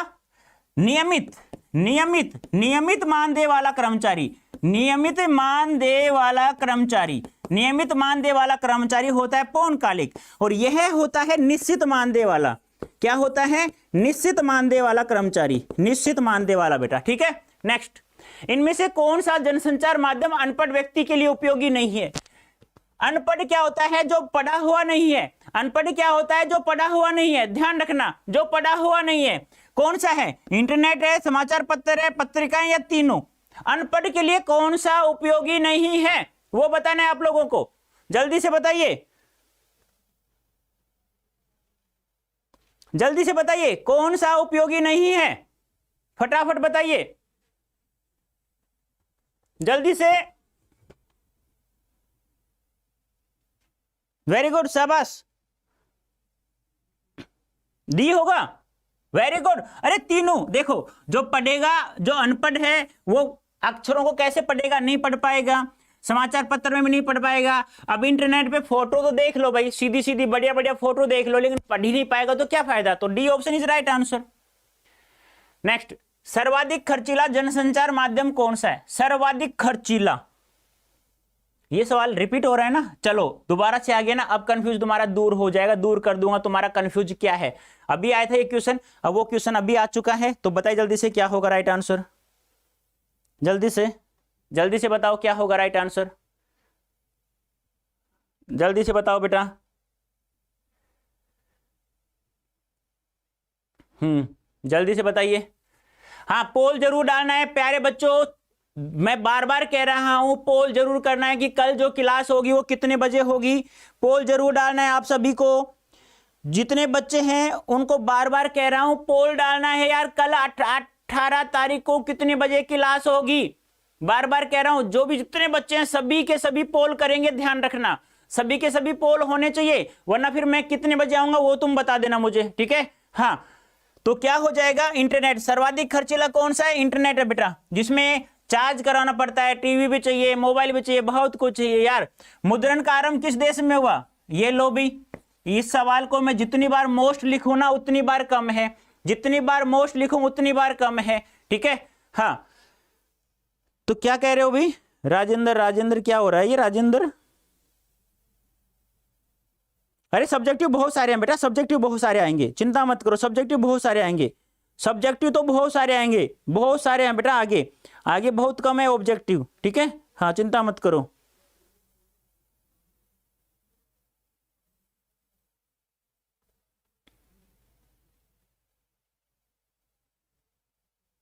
अच्छा, पोल कर लो ना, सुबह कितनी बजे होगी यार? मैं तो आप लोगों से पूछ रहा हूं, आप मुझसे पूछ रहे हो सर कितनी बजे क्लास होगी सुबह। पोल करो, तुम्हारे सामने है, उतनी बजे क्लास लगवा दूंगा मैं। तो कहां हुआ? चीन। C option is right answer. चीन में मुद्रण का आरंभ हुआ था, ध्यान रखना, चीन में मुद्रण का क्या हुआ था? आरंभ हुआ था।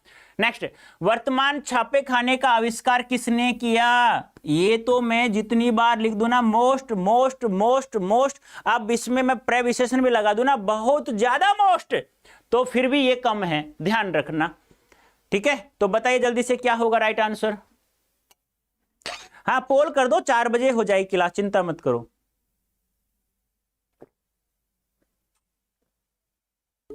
और जिन्होंने पोल किया है ना, उनका नाम मेरे पास आ रहा है, ध्यान रखना। और 4 बजे नहीं आए ना नालायको, बहुत ठुकाई हो जाएगी तुम लोगों की। हाँ, कभी तुम मुझे 4 बजे बुला लो और खुद है ना सोते रहो, कहीं नींद खराब कर दूंगा, घर पे जाके पानी की बाल्टी फेंक दूंगा तुम्हारे ऊपर, देख लो। हाँ, आ जाना 4 बजे, ठीक है। हाँ, मुझे दिख रहा है पोल सभी का 4 बजे है, लेकिन 4 बजे आए नहीं ना तो बहुत तेज पिटाई होगी तुम लोगों की, ध्यान रखना। तो कौन है? ए ऑप्शन, गुटेनबर्ग, ठीक है, जॉन गुटेनबर्ग। भारत में पहला छापाखाना कब लगा? ये भी देखो, है ना। अब तो कुछ बच्चे कह रहे हैं सर ये तो आ चुका था। हाँ भाई, आ तो चुका था, लेकिन अब दोबारा से आ गया तो क्या दिक्कत है? अभी पढ़ लो, जल्दी से पढ़ो भाई, पढ़ो पढ़ो यार, जल्दी से पढ़ो इसे, जल्दी से आंसर दो, फटाफट आंसर दो, रिपीट होंगे फिर। अब मैं रिवीजन ही तो करवाऊंगा कल से, और क्या करवाऊंगा? रिवीजन होगा ना, तभी तो 99.99% मार्क्स प्राप्त करेंगे हम लोग, ठीक है। रिवीजन ही तो होगा ना। तो बताइए जल्दी से क्या होगा राइट आंसर। वेरी गुड, 1556 में, ठीक है। कहां पर लगाया गया? अभी मैं इसका आंसर बता रहा था कि पहला छापाखाना कहां लगाया गया, लेकिन मैंने बताया नहीं, मुझे पता था शायद आगे वाला क्वेश्चन यही होगा, शायद आगे वाला क्वेश्चन यही होगा। अब जल्दी से एक बार सभी बच्चे एक बार सेशन को शेयर कर दे फटाफट, बहुत महत्वपूर्ण ये समय है हमारा, ये 1000 चले जाने चाहिए जो भी लाइव चल रहे हैं हमारे, है ना, लाइक्स भी बढ़ जाने चाहिए। तो फिर मैं डबल मेहनत करूं, कल फिर 4 बजे आपके पास मैं उपस्थित हो जाऊं, डबल मेहनत के साथ, डबल एनर्जी के साथ। लेकिन तब तक आप लोग सेशन को शेयर करें फटाफट बेटा, जल्दी से फटाफट शेयर कर दे सेशन को। हाँ, सेशन को शेयर कर दो जल्दी से आप लोग। तो कहां खुला, कहां, गोवा, अरे क्या बात है, बीच की याद आ रही है क्या? गोवा घूमने कौन कौन गया था? अरे घूमने जाना भाई, बहुत अच्छा शहर है, लेकिन कब जाना? जब गर्मी हो, सर्दी मत चले जाना, ठीक है। हाँ, नेक्स्ट है समाचार लेखन की प्रभावशाली शैली कौन सी? देखो आंसर तो वही है, यदि आप प्रभावशाली बोल दो, या आप बोल दो सर्वोत्तम बोल दो, या आप बोल दो सर्वश्रेष्ठ बोल दो, क्या बोल दो? सर्वश्रेष्ठ बोल दो, या बोल दो आप उत्तम बोल दो, उत्तम तो आएगा सर्वोत्तम में, ठीक है। सबसे अच्छी बोल दो, कुछ भी बोल दो, आंसर वही होगा जो आप लोगों को पता है, आंसर वही होगा जो आप लोगों को पता है। अब जल्दी से मुझे बता दो क्या होगा इसका आंसर, जल्दी से मुझे बता दो क्या होगा इसका आंसर, फटाफट बताओ जल्दी से क्या होगा इसका आंसर, जल्दी से कौन बताएगा मुझे इसका आंसर? आंसर नहीं आया मेरे पास अभी, आंसर नहीं आया, क्या बात है अभी? आंसर क्यों नहीं आया अभी? आंसर क्यों नहीं आया? आ गया, आ गया, वेरी गुड। उल्टा पिरामिड शैली या इन्वर्टेड पिरामिड शैली भी कह सकते हैं, इन्वर्टेड पिरामिड शैली भी कह सकते हैं, इसे ध्यान रखना। नेक्स्ट, ये लो भी आ गया। सोचकर बताएं कि पतंग के लिए सबसे हल्की रंगीन चीज, सबसे पतला कागज, सबसे पतली कमानी जैसे विशेषणों का प्रयोग क्यों किया है? सोचकर बताएं, जल्दी से सोचकर बताएं। तो ध्यान रखना, आरोह भाग 2 से पतंग कविता से लिया गया। इसके लेखक मुझे आप लोगों को बताना है, जल्दी से बताओ कौन था लेखक। तो देखो कवि के अनुसार ये सभी विशेषताएं उनमें हैं जो एक बच्चे में, एक बालक में होती है, क्योंकि वह भी कोमल होता है, वह भी हल्का होता है, वह भी सुंदर होता है। तो जैसी भावनाएं बच्चे में होती हैं, वैसी भावनाएं एक पतंग के द्वारा कवि ने इन विशेषणों का प्रयोग इनके लिए, बच्चे के लिए किया है। तो देखो कवि के अनुसार ये सभी विशेषताएं जो उन्होंने पतंग के लिए बताई है, वे सभी विशेषताएं बालकों में होती हैं। इससे कवि पाठकों का ध्यान आकर्षित करना चाहता है। वह इसके माध्यम से पतंग की, आगे बहुत सारे एमसीक्यूज हैं, ध्यान रखना, एमसीक्यूज आगे बहुत सारे हैं, सब्जेक्टिव भी बहुत सारे हैं। जब तक बने रहोगे तब तक पढ़ाता रहूंगा, ध्यान रखना। तथा बाल सुलभ इच्छाओं और उमंगों का चित्रण करना चाहता है। बच्चे भी मुलायम और हल्के होते हैं, उनकी कल्पनाएं रंग बिरंगी होती हैं, वे अत्यंत कोमल व निश्चल मन के होते हैं। इसी तरह पतंगे भी रंग बिरंगी हल्की होती हैं, वे आकाश में बहुत ऊपर उड़ती हैं। बालक का मन भी उस पतंग के साथ साथ उड़ना चाहता है, ये ध्यान आपको रखना है। हाँ, मैं भी आ जाऊंगा। जन्म से ही वे अपने साथ लाते हैं कपास। कपास के बारे में सोचे कि कपास में बच्चों का क्या संबंध, क्योंकि बच्चा जैसे कपास हल्की व कोमल होती है, वैसे ही बच्चा भी हल्का व कोमल होता है। कपास व बच्चों के मध्य बहुत ही गहरा संबंध, जैसे कपास हल्की मुलायम व चोट सहने में सक्षम होती है, उसी तरह बच्चे भी कोमल मुलायम होते हैं और चोट सहने की क्षमता रखते हैं। कपास की प्रकृति निर्मल और निश्चल होती है, तो बच्चे भी निश्चल स्वभाव के होते हैं। यहाँ कवि के अनुसार कपास बच्चों की कोमल भावनाओं व उनकी मासूमियत का क्या है? प्रतीक है। अरे बहुत सारे एमसीक्यूज है, तुम जा कहाँ रहे हो? एमसीक्यूज बहुत सारे हैं बेटा, एमसीक्यूज बहुत सारे हैं, ठीक है। हाँ, एमसीक्यूज बहुत सारे हैं। पतंगों के साथ साथ वे भी उड़ रहे हैं। पतंगों को उड़ान से कैसा संबंध है? देखो जब पतंग ऊपर उड़ती है ना प्यारे बच्चों, तो ऐसा लगता है कि बच्चा उड़ रहा है, बच्चे चारों आसमान में चारों तरफ उड़ रहा है, तो ऐसा उन्हें महसूस हो रहा है। कवि के अनुसार पतंग बच्चों की कोमल भावनाओं की प्रतीक है। जब पतंग उड़ती है तो बच्चों का मन भी उड़ता है, क्योंकि पतंग उड़ाते समय बच्चे बहुत ही खुश होते हैं। उस समय उन्हें कोई खतरनाक किनारे दिखाई नहीं देते हैं। वे भी पतंग के साथ साथ उड़ना चाहते हैं, वे भी आसमान की ऊंचाइयों को छूना चाहता है। इस समय वे रास्ते की कठिनाइयों की परवाह भी नहीं करते। इस प्रकार लगता है कि पतंग के साथ साथ वे भी उड़ रहे हैं। नेक्स्ट, रस का, ये क्वेश्चन पूछा जाएगा, ध्यान रखना, ये क्वेश्चन पूछा जाएगा। अब मुझे बताना रस का अक्षय पात्र किसको दिया गया था? ये आंसर मुझे आप लोग कमेंट बॉक्स में बताना, किसको दिया था, ठीक है। कवि ने रचनाक्रम में किन विशेषताओं की ओर इंगित किया है? क्योंकि रचना रस का अक्षय पात्र होता है, कभी भी उसमें अनाज खत्म नहीं होता है, इसीलिए उन्होंने ऐसा कहा है। अक्षय का शाब्दिक अर्थ है नष्ट न होने वाला। जैसे कि छोटा मेरा खेत है, यहां से लिया गया क्वेश्चन। अब लेखक कौन है इसका नाम आप लोगों को बताना है। जिस प्रकार से एक कटोरे में अनाज कभी समाप्त नहीं होता है, उसी प्रकार जब जब हम लोग इस कविता को पढ़ते जाएंगे तब तक वह हमें रसानुभूति करवाती रहेगी, जब तक हमें वो मनोरंजन हमारा करती रहेगी। अक्षय का शाब्दिक अर्थ देखो, ए धन छह, ए धन छह, ए यानी नहीं, छह यानी समाप्त होने वाला, नष्ट होने वाला, यानी कि जो नष्ट नहीं होता है। पात्र का अर्थ होता है कटोरा। कविता की रसानुभूति भी इसी तरह की होती है। कहने का तात्पर्य है कि रसानुभूति का अक्षय पात्र कभी खाली नहीं होता, जिस प्रकार सूर्य भगवान ने द्रौपदी को दिया था। अब याद आ गया ना आंसर मैंने जो पूछा था आप लोगों से, जिसे कभी भोजन समाप्त नहीं हुआ। उसी प्रकार रस पात्र को जितना बांटा जाता है वह उतना ही भरता जाता है। यह रस चिरकाल तक आनंद, चिरकाल तक यानी अनंत काल तक रस देता है, जिसका साहित्य में बहुत बड़ा योगदान है। खेत का अनाज तो खत्म हो सकता है, लेकिन काव्य का रस कभी समाप्त नहीं होता। उसे पाठक या कवि जितना पढ़ता है उतना ही रस उत्पन्न होता है। कविता रूपी रस अनंत काल तक बहता है। कविता रूपी अक्षय पात्र हमेशा क्या होता है, भरा रहता है। यह ध्यान आपको रखना है। छोटा मेरा खेत रचना के संदर्भ में अंदड़ और बीज क्या है, यह सवाल ध्यान रखना बहुत ज्यादा महत्वपूर्ण है। ठीक है, ऑब्जेक्टिव में पूछा जा सकता है, वैसे पूछा जा सकता है। रचना के संदर्भ में अंदड़ का आशय है भावों रूपी आंधी। भाव आते हैं ना, विचार उत्पन्न होते हैं। तूफान से है और जो किसी के मन में अचानक किसी स्थिति को देखकर उत्पन्न होते हैं, चाहे वह प्रकृति, वस्तु, कोई व्यक्ति भी हो सकता है। जैसे गांव की चौपाल देखकर नागार्जुन जी को कविता लिखने का भाव उत्पन्न हुआ, उसी प्रकार क्रोंच पक्षी को देखकर, क्रोन पक्षी की करुण आवाज को सुनकर वाल्मीकि ने रामायण लिख दिया।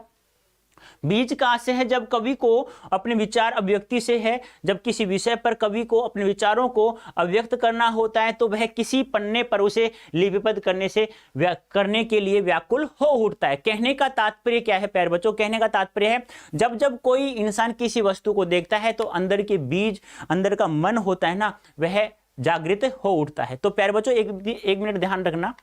आप लोग कह रहे हो कि सर 4 बजे हम लोग कैसे आए, आप लोग यही कहते हो ना भाई, कब कब आना है तुम्हें, कब कब आना है, 18 को, 19 को, 20 को। मात्र कितने दिन बुला रहा हूं मैं, 3 दिन बुला रहा हूं। और 3 दिन मात्र 3 दिन पढ़ने से ही आपको इतने मार्क्स यदि प्राप्त हो जाते हैं तो फिर क्या होगा। अरे 3 दिन कम सो लेंगे, क्या मर जाएंगे क्या हम लोग? कभी नहीं मरोगे बेटा। मैं नहीं हूं तुम्हारे साथ, मैं भी तो तुम्हारे साथ हूं ना। शायद तुम्हारे अंदर जितना मतलब श्वास है, शायद मतलब जीवन है, मतलब कहने का तात्पर्य क्या, ताकत है, कुछ भी कह दो, उतनी मेरे अंदर है। ऐसा तो नहीं कुछ अलग है मेरे अंदर, नहीं है ना। मेहनत मैं कर रहा हूं ना तुम्हारे साथ साथ। तो तुम्हें 3 दिन में यार क्या होगा, कम सो लोगे तो यार आओ ना तुम लोग, क्यों नहीं आ सकते तुम लोग? ये 56% क्यों, ये 59 था, ये 56 क्यों हुआ अभी? इसका मतलब तुम्हें पढ़ना नहीं है ना, पढ़ना नहीं है। मुझे लग रहा है आप लोगों को पढ़ना नहीं है ना। तो 20 को तो पेपर ही है, तो क्या दिक्कत है? 4 से लेके 8 बजे तक पढ़ेंगे ना हम लोग, 20 को पेपर है तो क्या दिक्कत है? 2 घंटे में आप लोग आराम से नहा धो के निकल सकते हो, चाहे तुम्हारे पेपर कहीं पे भी हो। इतनी दूर तो दिया भी नहीं होगा जितना तुम तो सोच रहे हो तुम लोग। अरे 2 घंटे में आप लोग आराम से नहीं जा सकते। और उस दिन तो मैं कंप्लीट क्वेश्चंस करवाऊंगा, एमसीक्यू, सब्जेक्टिव, सारे के सारे क्वेश्चंस करवाऊंगा। फिर क्या दिक्कत है तुम लोगों को है? ये 56 क्यों गया भाई? 4 बजे वाला सेशन जो 59 था, 60 था। मतलब कितने दिन यार, 3 दिन बुला रहा हूं मैं, 18, 19, 20 को। क्या दिक्कत हो रहा है? मैं आपसे पैसे ले रहा हूं क्या? फ्री में पढ़ा रहा हूं, फ्री में ज्ञान दे रहा हूं। और यहां तक कह रहा हूं एक क्वेश्चन बाहर नहीं जाएगा। एक भी क्वेश्चन बाहर चला जाए तो मुझे कह देना कि सर आपने हमें क्यों बुलाया 4 बजे यार, क्यों बुलाया? एक भी क्वेश्चन बाहर चला जाए तो मुझे कह देना आकर के, हाँ सर एक क्वेश्चन बाहर गया तुम्हारे पढ़ाई में से। मैं लिख के दे सकता हूं गारंटी से, आज से नहीं कह रहा, मैं बहुत दिनों से कह रहा हूं ये बात। तो एक भी क्वेश्चन बाहर चला जाए तो कह देना कि सर आप में से पढ़ाई में से ये चला गया बस। लेकिन ये करेगा कौन? ये आप लोग करोगे भाई, जब आप लोग पढ़ोगे। अब जब मैं कह रहा हूं तुम्हें कि हाँ ठीक है 18, 19, 20 को 4 बजे आ जाओ, जिसमें भी तुम लोग है ना 4 बजे कैसे आए? मैंने पहाड़ तोड़ने के लिए कह दिया क्या तुम्हें? अरे कम सोना है थोड़ा सा, बस कम सो लो, आ जाओ मेरे पास।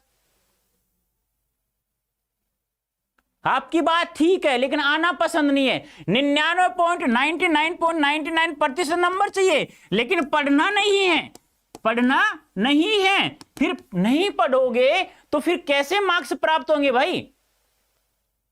कैसे मार्क्स प्राप्त होंगे? वो तो पढ़ना पड़ेगा प्यारे बच्चों, वो तो पढ़ना पड़ेगा। आज नहीं पढ़ोगे तो कल पढ़ोगे। अब 12th पास करोगे तो आपके सामने क्या आ जाएगी, CUET। यदि आपको अच्छी कॉलेज चाहिए, यदि आपको अपना उद्देश्य पूरा करना है, तो फिर तो आना ही होगा आप लोगों को, फिर और पढ़ना होगा। तो अभी से पढ़ो ना अच्छे से, जिससे दिमाग हमारा खुल जाए। राक्षस जैसा दिमाग है ना ये इंसानों जैसा बन जाए। इंसान बनो और 3 दिन कम सो लो और आ जाओ, ठीक है, वरना बहुत पिटाई होगी तुम्हारा, ध्यान रखना। तुम सोचो कि थप्पड़ सामने टिके तभी पिटाई होती है, ऑनलाइन ही पिटाई करनी आती है हम लोगों को। बातों में हम लोग को इतना पीट सकते हैं, तुम लोगों को इतना पीट सकते हैं कि तुम सोचो यार इससे ज्यादा मास्टर थप्पड़ मार लेता ना, बहुत अच्छा होता। नहीं बेटा, ऐसा नहीं होना चाहिए। आना है आप लोगों को, ध्यान रखना है, ठीक है। मैंने सेशन लगवा दिया है 4 AM का और आपको आना होगा, ठीक है। छोटे चौकाने खेत की कागज का पन्ना कहने में क्या अर्थ निहित है? देखो ये क्वेश्चन पूछा जाएगा, ध्यान रखना, मोस्ट है, पूछा जाएगा, ध्यान रखना बेटा। तो कागज का पन्ना कहने में क्या अर्थ निहित है कि जिस प्रकार से एक किसान अपने खेत में अपनी फसल बोता है, उसी प्रकार से कवि भी अपने छोटे पन्ने रूपी खेत में शब्दों को लिख देता है और वह भी कविता रूपी फसल प्राप्त कर लेता है। इसी प्रकार उन्होंने ऐसा कहा है, ठीक है। हाँ, ये आपको ध्यान में रखना है। छोटे चौकाने खेत को कागज का पन्ना कहने में यही अर्थ निहित है कि कवि ने कवि कर्म को खेत में बीज बोने की तरह माना है। जिस प्रकार एक किसान अपने खेत में बीज बोने से लेकर फसल काटता है, उसी प्रकार कवि भी अपने पन्ने पर विचार रूपी बीज बोता है और कविता रूपी फसल काटता है। इसके माध्यम से कवि यही बताना चाहता है कि कविता की रचना करना सरल कार्य नहीं है। जिस प्रकार एक किसान को खेत में बीज बोने से लेकर फसल काटने तक काफी मेहनत करनी पड़ती है, उसी प्रकार कविता रचने के लिए अनेक प्रकार के कर्म कवि को करने पड़ते हैं। ऐसा नहीं है प्यारे बच्चों कि तुम सोचो कि किसान ही मेहनत करता है। नहीं प्यारे बच्चों, ऐसा कुछ भी नहीं है। चाहे कोई भी हो, चाहे किसान हो, चाहे मजदूर हो, चाहे कोई कवि हो, चाहे कोई टीचर हो, चाहे कोई स्टूडेंट हो, चाहे माता पिता हो, सभी को मेहनत करनी पड़ती है। और सभी जब मेहनत करते हैं ना प्यारे बच्चों, तभी ये पेट की आग शांत होती है। तो इसलिए आप लोगों को मैं बार बार कह रहा हूं, मेहनत ऐसी करो, मेहनत ऐसी करो, उड़ान ऐसी भरो, संघर्ष ऐसा करो कि दुनिया है ना ये कहे कि हाँ वास्तव में यार ये बच्चा पढ़ने वाला था और ये पढ़ता था, आज इतने ऊंचे पद पर पहुंच चुका है। उसके लिए आप लोगों को मेहनत करना पड़ेगा बेटा। इस कविता में कविता के बहाने सब घर एक कर देने माने क्या है? अब ये लिया गया कविता के बहाने से। आप मुझे इसका लेखक का नाम बताना जल्दी से, लेखक कौन है? देखो ये है सब घर एक कर देने के माने मतलब है कि परिवार में जितने भी सदस्य थे, जितने भी एक दूसरे से आपस में बातें नहीं करते थे, तो बच्चा है ना खेल ही खेल में सबको एक कर देता है। उसी प्रकार जिस प्रकार एक कविता को कहीं पर पढ़ी जाए, किसी परिवार में पढ़ी जाती है, तो वह भी समाज में पूरे समाज के व्यक्तियों को एक कर देती है। उसी प्रकार एक बच्चा भी खेल खेल में एक दूसरे से भेदभाव को समाप्त कर देता है। कविता के बहाने कविता में सब घर एक कर देने के माने का अर्थ है सीमा का बंधन समाप्त हो जाना, या दूसरे अर्थ में कह सकते हैं कि भेदभाव समाप्त हो जाना। जिस प्रकार बच्चों के खेल में किसी प्रकार की सीमा या भेदभाव का नहीं होता और ना ही वे भेदभाव पर ध्यान देते हैं, उसी प्रकार कविता का संसार में कहीं पर भी सीमा का कोई बंधन नहीं होता है, अर्थात रचनात्मक कार्यों में किसी भी प्रकार का कोई बंधन नहीं होता। कविता में सिर्फ शब्दों का खेल है। कवि बच्चों की तरह पूरे समाज अर्थात संसार को एक मानता है। वह अपने पराये का भेद भूलकर ही कविता की रचना करता है। कविता समाज या संसार को एक करने का कार्य करती है, इसीलिए इन्होंने ऐसा कहा है। कविता और बच्चे को समानांतर रखने का क्या कारण हो सकता है? कविता और बच्चों को इसलिए रखा है कि कविता को कहीं पर पढ़ी जाए तो सभी व्यक्तियों को एक कर दे, वही क्वेश्चन आंसर है, ये भी सेम है, पूछा जा सकता है। वैसे बच्चा भी अपने रचनात्मक कार्य में कोई सीमा का बंधन नहीं होता, उसी पर कविता में कोई रचनात्मक कार्य की कोई सीमा का बंधन नहीं होता है। ठीक है, ये आपको ध्यान में रखना है। चलो, कवि ने बच्चे और कविता को समानांतर रखा है क्योंकि बच्चों में रचनात्मक ऊर्जा होती है, उनके खेलने की कोई निश्चित सीमा नहीं होती, वे जब चाहे तब खेल सकते हैं, खेलते रहते हैं और उनके सपने असीम होते हैं। ठीक उसी प्रकार कविता भी रचनात्मक तत्वों से युक्त होती है, उसका क्षेत्र भी व्यापक होता है, उसकी कल्पना शक्ति आनंददायक और अद्भुत होती है। जिस प्रकार से एक बच्चों में रचनात्मक ऊर्जा कभी समाप्त नहीं होती, वो जब तब चाहे तब खेलने के लिए तैयार हो जाते हैं, उसी प्रकार किसी भी कविता को कभी भी पढ़ी जाए ना, तब तक वह उसमें वह भी बच्चों की तरह एक रचनात्मक ऊर्जा का कोई बंधन नहीं होता, तो वह भी लोगों को रसानुभूति करती रहती है। थोड़ा ध्यान से पढ़ लेना इसको एक बार। कविता के संदर्भ में बिना मुरझाए महकने के माने क्या होता है? बिना मुरझाने के महकने के कविता के संदर्भ में देखो, कहने का तात्पर्य क्या है कि जिस प्रकार से एक फूल कुछ समय के लिए खिल करके खुशबू फैला करके समाप्त हो जाता है, लेकिन कविता कभी समाप्त नहीं होती है। वह जब तक इस संसार में मानव रहेगा तब तक वह खिलती नजर आएगी। कवि का मानना है कि कविता कभी मुरझाती नहीं है और न ही कभी उसकी महक कम होती है, वह अमर होती है और वह युग युगांतर तक मानव समाज को प्रभावित करती रहती है। अपनी जीवंतता की वजह से उसकी महक बरकरार रहती है।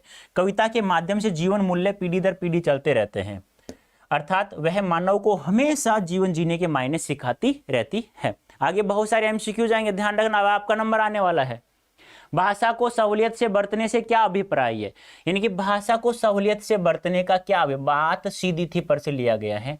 यानी कि यदि आप कवि जो कथन कहना चाहता था, यदि वह सीधी भाषा में का प्रयोग करता, सीधी भाषा का प्रयोग करता, तो वह कथन को नहीं उलझा सकता था, लेकिन वह अपनी बात को उलझा बैठा बनावटीपन दिखावटीपन भाषा के चक्कर में।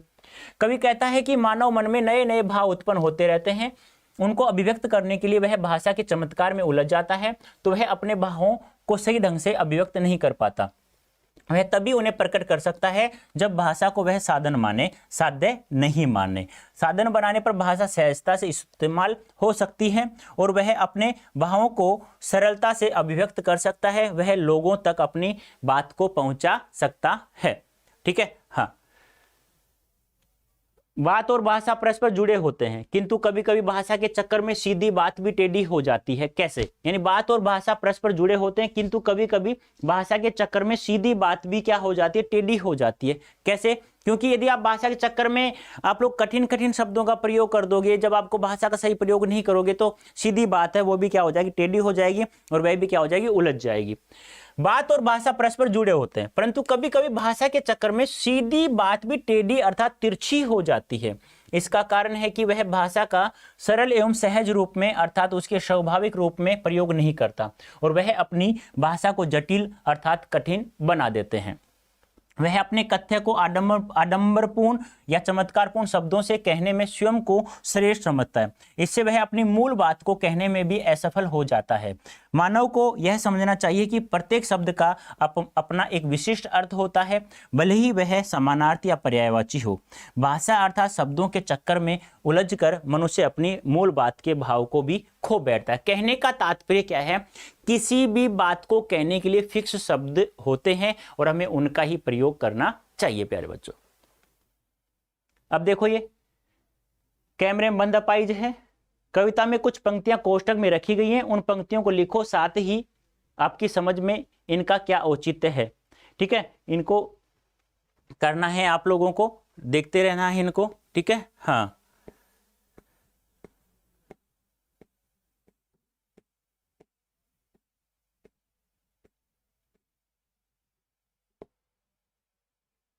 चलो अब तुम लोग बताओ, बाद में कराऊंगा थोड़ा सब्जेक्टिव क्वेश्चन। तुम लोग बताओ इसका आंसर। इनमें से कौन सा उल्टा पिरामिड शैली का अंग नहीं है? जल्दी से बताओ इनका आंसर, फटाफट बताओ तुम लोग अब। हाँ, मैं रेस्ट कर लेता हूँ, उसके बाद सब्जेक्टिव करा दूंगा। ठीक है, हाँ, थोड़ा सा बताओ, जल्दी से आंसर बताइए आप लोग।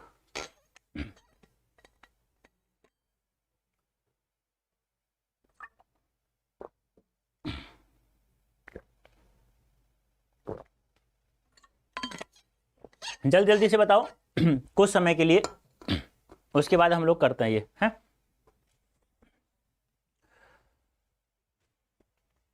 तो क्या होगा?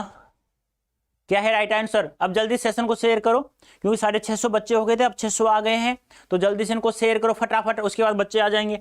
ठीक है, तो क्या नहीं है, ये तो पहला भाग है, ये तो फर्स्ट है, ये सेकंड है और ये थर्ड है। इसका दूसरा नाम मुखड़ा भी है, ध्यान रखना। इसका दूसरा नाम निकाय भी है, निकाय, मुखड़ा, समापन। ये नहीं है, ए ऑप्शन नहीं है प्यारे बच्चों। ठीक है, ए option is right answer, very good. उल्टा पिरामिड शैली में समाचार कितने भागों में बांटा जाता है? बताओ, समाचार कितने भागों में बांटा जाता है? बता सकते हैं आप लोग मुझे? कितने समाचार को कितने भागों में बांटा जाता है? समाचार को कितने भागों में बांटा जाता है? बताइए जल्दी से फटाफट, समाचार को कितने भागों में बांटा जाता है?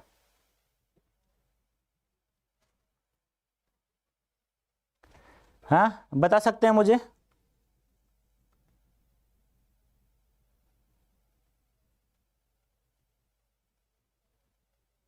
बताइए जल्दी से।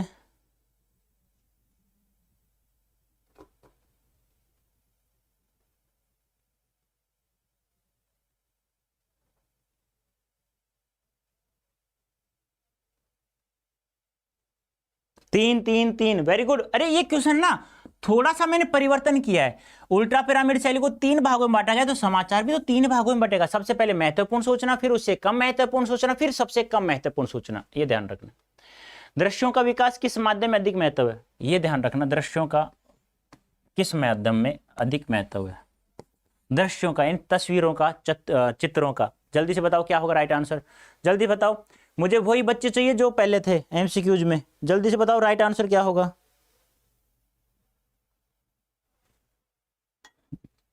हिंदी होगी अनुस्वार वाला बेटा, अनुस्वार वाला शुद्ध होता है।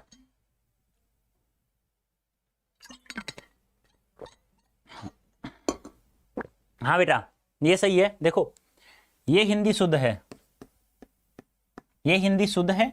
दोनों ऑप्शन होते हैं तो ये हिंदी अशुद्ध है। वैसे दोनों सही है, ऑप्शन में दोनों हो तो ये सही है, फिर ये गलत है। ये ध्यान रखना। तो किसमें? टेलीविजन में सबसे ज्यादा महत्व है। ठीक है। टेलीविजन के लिए खबर लिखने की मौलिक शर्त क्या है?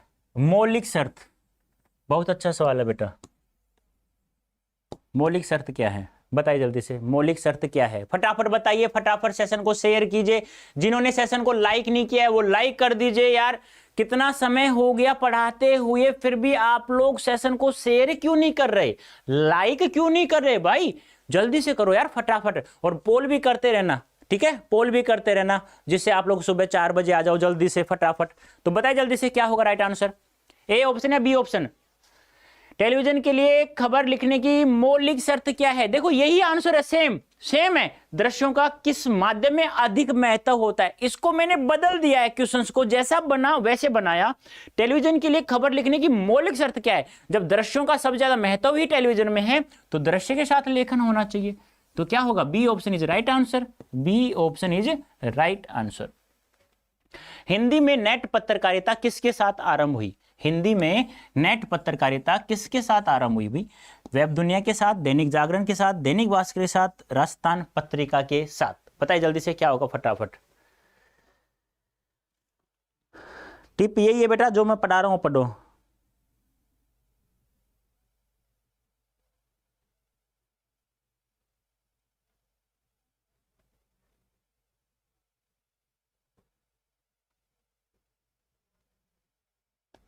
क्या होगा? वेब दुनिया। अरे सुपर्ब। और बेटा ये है ना, ये सवाल आ गया है ना, तो जिसने डीपली पढ़ा है, जिसने अच्छे से पढ़ा है ना, बहुत अच्छे से पढ़ा है ना, वही आंसर देगा इसका। तो वेब दुनिया के साथ नई हिंदी में नेट पत्रकारिता प्रारंभ हुई थी। क्रिकेट प्रसारण, क्रिकेट मैच का प्रसारण किस प्रकार का है? जैसे आज इंडिया और ऑस्ट्रेलिया का मैच आ रहा है, इंडिया वर्सेज ऑस्ट्रेलिया। ऑस्ट्रेलिया का आ रही है ना बेटा, इंडिया वर्सेज ऑस्ट्रेलिया। ऑस्ट्रेलिया का आ रहा है ना। अब इंडिया ऑस्ट्रेलिया 263 कुछ बनाई थी और भारत ने 21 रन पे 0 विकेट है। ठीक है। अब ये सीधा प्रसारण आप लोग देखते हो तो इसे क्या कहते हो आप? सीधा प्रसारण, जिसे हम लोग किस नाम जानते हैं? लाइव के नाम से भी जानते हैं। फोन क्या होता है? फोन से जो भी पत्रकार किसी को बताता है वही बात वह हमें बताए, तो फोन इन। एंकर पे के जिसमें दृश्य भी होता है, उस घटना संबंधित पात्र भी होते हैं, सब होते हैं इसमें। एंकर बाइट होता है, यानी कि इसमें कुछ दृश्य हो जाते हैं और कुछ बातें हमें पता होती है, ये चीजें हमें इसमें पता चलती है। आधुनिक युग में इंटरनेट पत्रकारिता का कौन सा दौर चल रहा है? आधुनिक युग में ना तो मैंने यहाँ भारत का नाम लिया है, ना मैंने यहाँ विश्व का नाम लिया है। मैं आपको बता देता हूँ, भारत में तो दूसरा दौर चल रहा है, विश्व में तीसरा दौर चल रहा है। ठीक है, अब मुझे आप लोग इस क्वेश्चन का आंसर क्या देंगे? क्या तुम्हें ऐसा लग रहा है कि हाँ सर हम घूम गए इस प्रश्न में? क्या लग रहा है आप लोगों? अरे वोट किस किस ने नहीं किया तुम में से वोट किस किस ने नहीं किया कि कल जो 18 तारीख को क्लास होगी वो 4 बजे होगी या 5 बजे होगी या 6 बजे होगी या 7 बजे होगी? तो जल्दी से मुझे वोट करके बताइए। अब बताइए, आधुनिक युग में इंटरनेट पत्रकारिता का कौन सा दौर चल रहा है? जल्दी से बताइए फटाफट, क्या होगा राइट आंसर? फटाफट बताइए जल्दी से। हाँ क्या होगा? B B B, very good, तीसरा। अरे तीसरा होगा, दूसरा नहीं, तीसरा। क्यों? क्योंकि यार एक बात बताओ, यहां मैंने कहीं आधुनिक युग की बात कर रहा हूं तो विश्व की बात करूंगा, भारत की क्यों बात करूंगा? पर्टिकुलर किसी देश की बात करता हूं, अमेरिका में कौन सा चल रहा है, भारत में कौन सा चल रहा है, चीन में कौन सा चल रहा है, पाकिस्तान में कौन सा, तो ये बात चलेंगी, वो बात अलग है यार। तो क्या होगा? तृतीय चल रहा है, विश्व की बात यहां हो रही है। भारत में इंटरनेट पत्रकारिता का दूसरा दौर कब आरंभ हुआ? देखो दूसरा दौर, और भारत में भी फिलहाल दूसरा दौर ही चल रहा है, अभी भी यही चल रहा है, अभी भी यही चल रहा है, ध्यान रखना। कब आरंभ हुआ? 1 2 3 4। अच्छा सवाल है बेटा, ये तो पूछा, शायद मैंने पूछ भी लिया था, मुझे याद है। तो आप लोग बताइए जल्दी से क्या होगा राइट आंसर, जल्दी से।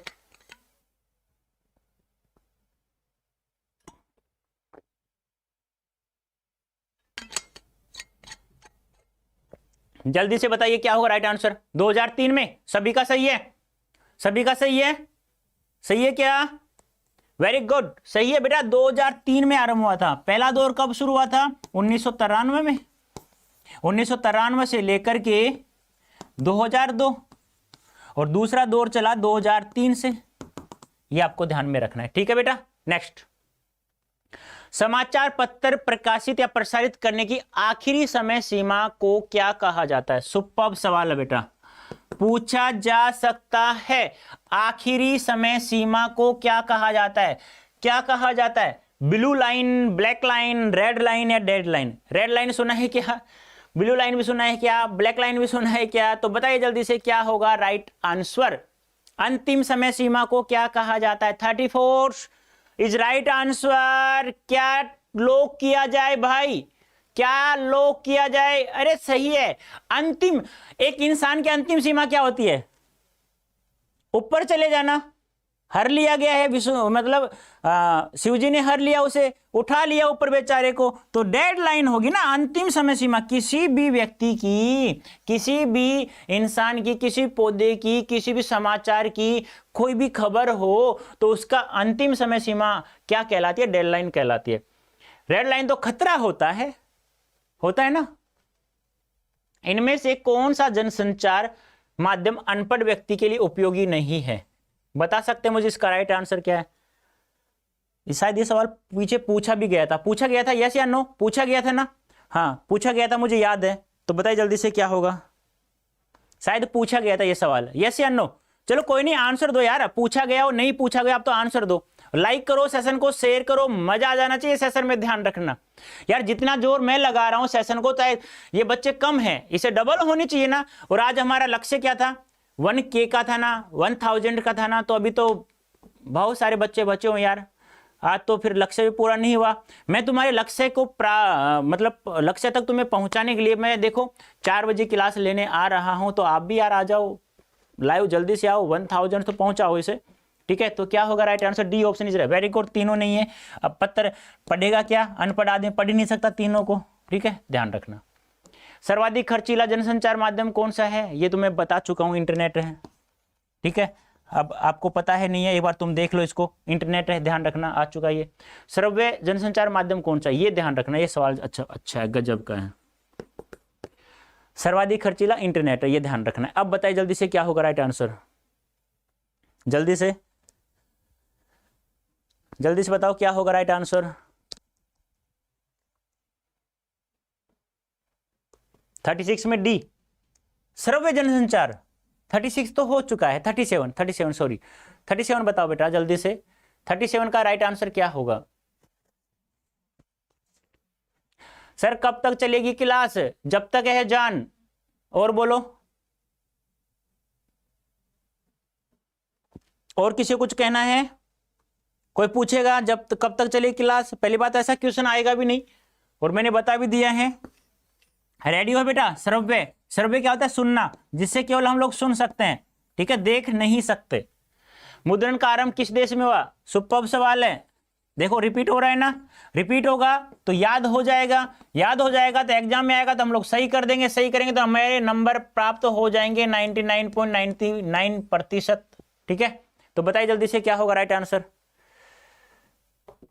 पोल जरूर कर देना आप लोग। कल क्लास कितनी बजे होगी पहले बता रहा हूं, सबसे ज्यादा जो पोल होगा उसी समय क्लास स्टार्ट होगी, पहले बता रहा हूं। जिसको पढ़ना है वो आ जाएगा, और जो कल सुबह मैं आऊंगा जब जब से क्लास होगी वो फिर मैं दोबारा नहीं पढ़ाऊंगा, ध्यान रखना।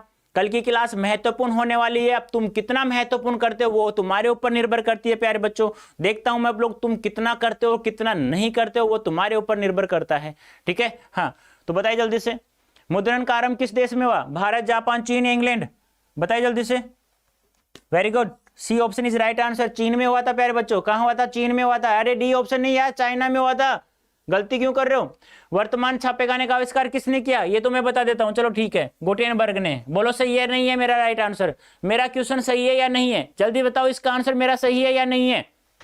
जल्दी से, मेरा ये आंसर सही है या नहीं है? कौन बताएगा मुझे? क्या मैंने सही बताया इसका आंसर? छापेखाने, वर्तमान छापेखाने का आविष्कार किसने किया? मैंने सही बताया क्या? यस या नो? जल्दी से बताओ मुझे, मैंने सही आंसर दिया है क्या? वेरी गुड, वेरी गुड, सही दिया है। इसका मतलब मैं पास हो चुका हूं भाई, और तुम्हें भी पास होना है अच्छे मार्क्स के साथ में। भारत का छापा, पहला छापा का ना, ये तो मैं पूछ चुका हूं, रिपीट हो रहा है, कोई बात नहीं। 1556 में, 1556 ध्यान रखना।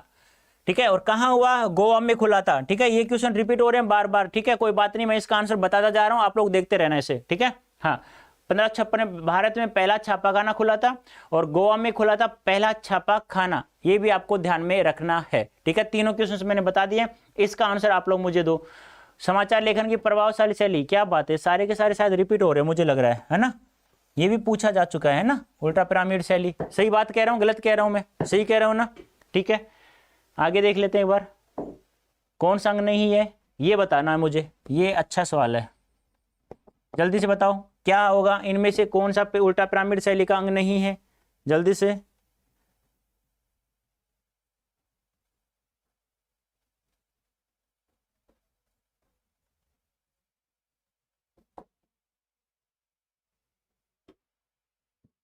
एक मिनट बेटा, एक मिनट रुक जाओ, एक मिनट।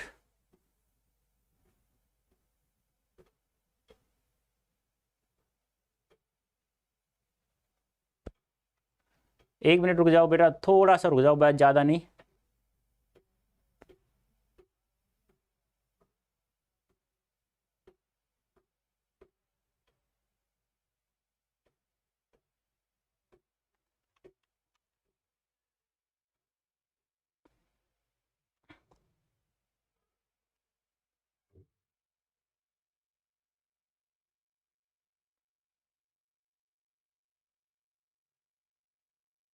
एक मिनट रुकना बेटा, एक मिनट रुक जाओ आप लोग सभी, थोड़ा सा रुक जाओ बस।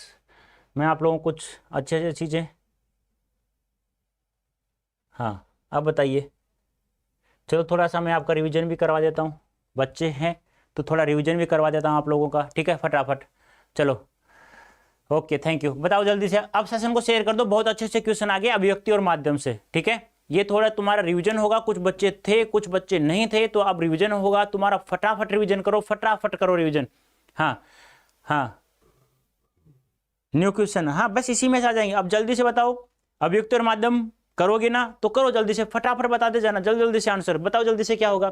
फीचर लेखन में सत्य एवं तथ्य के साथ किसका समावेश होता है? बताइए जल्दी से, सत्य एवं तथ्य के साथ किसका समावेश होता है? कल्पना का, रचनात्मकता का, शीर्षक का, या प्रासंगिकता का? जल्दी से बताओ क्या होगा राइट आंसर।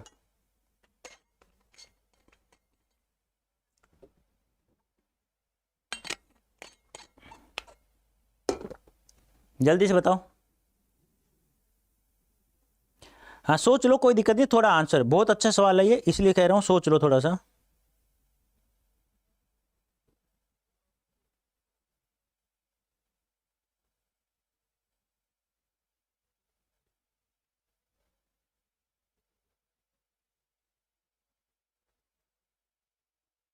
थोड़ा सोच लो रे और सेशन को शेयर भी कर दो।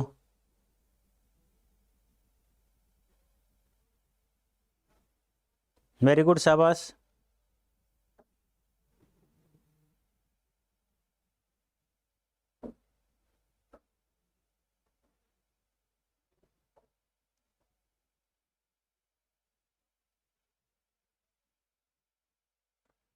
क्या होगा? देखो, सत्य एवं तथ्य के साथ में किसका समावेश होता है? कल्पना का समावेश होता है प्यारे बच्चों, ध्यान रखना, बहुत अच्छा सवाल है। ठीक है, नेक्स्ट। निम्नलिखित में से कौन सा फीचर लेखन का चरण नहीं है? बताइए जल्दी से। फीचर लेखन का चरण कौन सा नहीं है? शीर्षक नहीं है, चरमोत्कर्ष नहीं है, आमुख नहीं है, समापन। अरे रुको एक मिनट, किसका समावेश होता है? रचना, सही कह रहे हो बेटा, रचनात्मकता को होता है। मैंने गलती कर दी, कोई बात नहीं बेटा, गलतियां हो जाती है। इंसान गलतियों का पुतला होता है, तो मैं यहाँ अपनी गलती स्वीकार करता हूँ, गलती से कल्पना हो गया है। तो सत्य एवं तथ्य के साथ रचनात्मकता का समावेश होता है। अब बताइए, निम्नलिखित में से कौन फीचर लेखन का चरण नहीं है? शीर्षक, चरमोत्कर्ष, आमुख या समापन? अब बताइए जल्दी से क्या होगा, और फटाफट शेयर कर दो सेशन को। हाँ, गलत बता दिया, गलत बता दिया बेटा, मैं मान रहा हूँ यार, मान रहा हूँ, गलती से हो जाता है बेटा। नहीं होता क्या? हो जाता है। जल्दी से बताओ आंसर।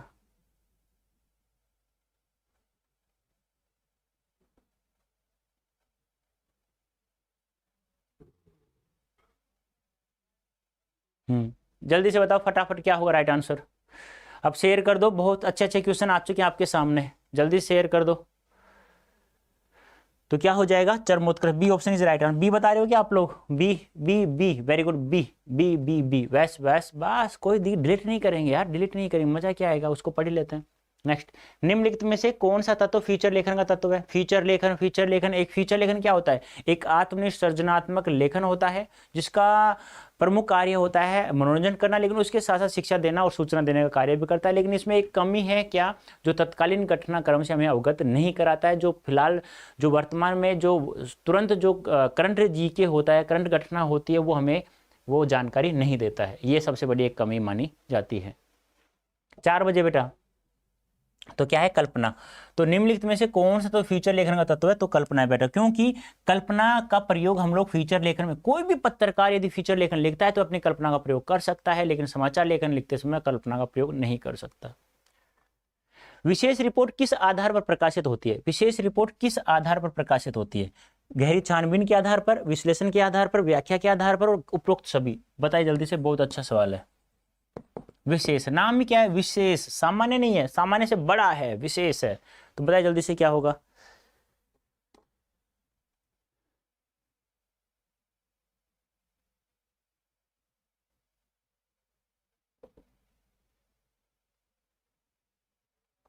अच्छा, 52% हो गया।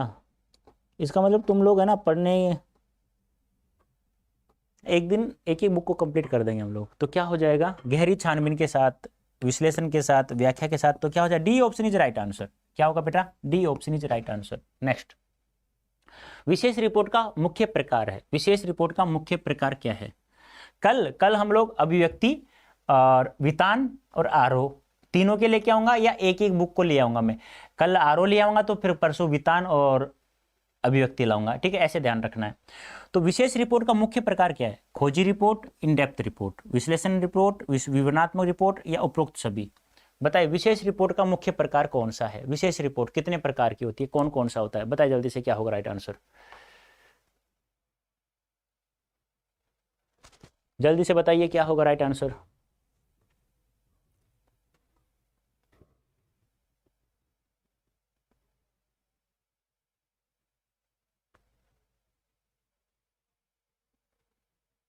डी, वेरी गुड, सही है। और खोजी रिपोर्ट का दूसरा नाम बताओ मुझे। खोजी रिपोर्ट का अन्य नाम बताना है। चलो एक बार थोड़ा इस अच्छे से कर दूं। आंसर ये होगा, मुझे खोजी रिपोर्ट का अन्य नाम बताना है। अन्य नाम कौन बताएगा? सबसे पहले आंसर कौन देगा मुझे? खोजी रिपोर्ट का अन्य नाम कौन देगा मुझे सबसे पहले? देख रहा हूं मैं। दोनों होंगी, थ्योरी भी होगी, क्वेश्चन भी होगा। एक पूछ रहा है मगनलाल हुल्लू लुल्लू, पूछ रहा है, उसका नाम है मंगलाल हुलू लुलू पूछ रहा है सर आपकी सैलरी कितनी है। तो प्यारे बच्चों बताओ, ऐसा क्वेश्चन आएगा क्या? वेरी गुड, इन्वेस्टिगेटिव रिपोर्ट, सही है बेटा, इन्वेस्टिगेटिव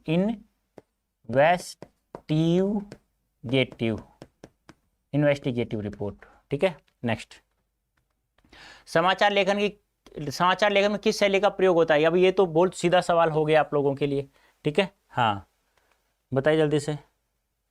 अब जल्दी थोड़े कुछ क्वेश्चंस पूछे गए हैं वो आ रहे हैं तुम्हारा रिवीजन कराने के लिए, रिवीजन करवा दूंगा अब यहाँ पे थोड़ा फटाफट, क्योंकि बच्चे अच्छे हैं तो ये ध्यान रखना, इसलिए मैं थोड़ा रिपीट करवा दूंगा, और कुछ बच्चे नए भी हैं वो भी रिपीट कर लेंगे।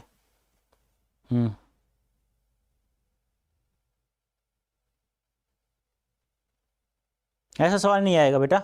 हुलू लुलू नाम भी क्या है? मंगेलाल, मंगलाल आया, मंगेलाल पता नहीं, हुलू लुलू कैसा नाम है? हुलू लुलू है। नेक्स्ट, नेक्स्ट बताइए। तो उल्टा पिरामिड शैली, उल्टा पिरामिड शैली में कितने हिस्सों में बांटा जाता है? भाई 3 हिस्सों में बता चुका हूं। कोई दिक्कत है क्या? कोई दिक्कत है क्या इसमें? नहीं होगी शायद दिक्कत किसी को भी। हाँ दिक्कत है क्या किसी को?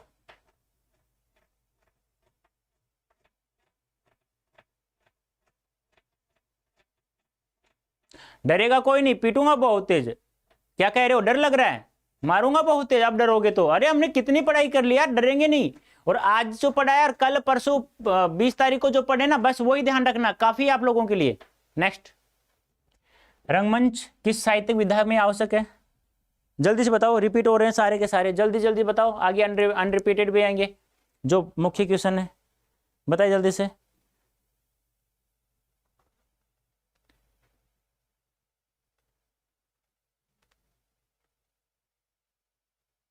वेरी गुड, शाबाश। तो किसमें?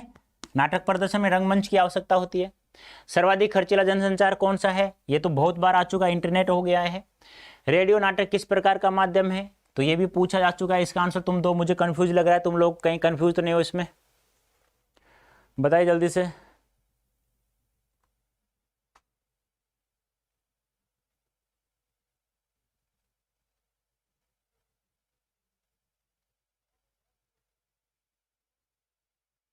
हाँ रिपीट है बेटा, रिपीट है तो रिवीजन हो गया ना तुम्हारा, तो क्या हो जाएगा? श्रव्य माध्यम हो जाएगा। कहानी का केंद्र बिंदु क्या है? बहुत अच्छा सवाल है। आगे अनरिपीटेड भी आएंगे, चिंता मत करो, अनरिपीटेड भी बहुत सारे आएंगे आगे। ये रिपीटेड आ रहे हैं तो कोई बात नहीं है, आगे आएंगे बहुत सारे। बताओ जल्दी से। आपका बस वो तो हो रहा है ना, आपका रिवीजन तो हो रहा है ना, इसमें क्या बात है भाई, ऐसी कोई बात थोड़ी है भाई। हो जाता है, रिपीट भी करना पड़ता है, रिवीजन भी करना पड़ता है बार बार। तुम मुझे पता है रिवीजन नहीं करोगे तो क्या हो जाएगा? कथा 21 का नहीं 22 का चाहिए मुझे आंसर, 22 का, 22 का राइट आंसर क्या होगा? वेरी गुड, बी, कथानक होता है। Very good. मीडिया की भाषा में बीट का अर्थ क्या है? ये अच्छा सवाल है, बताओ क्या होता है? बीट का अर्थ क्या होगा? बीट का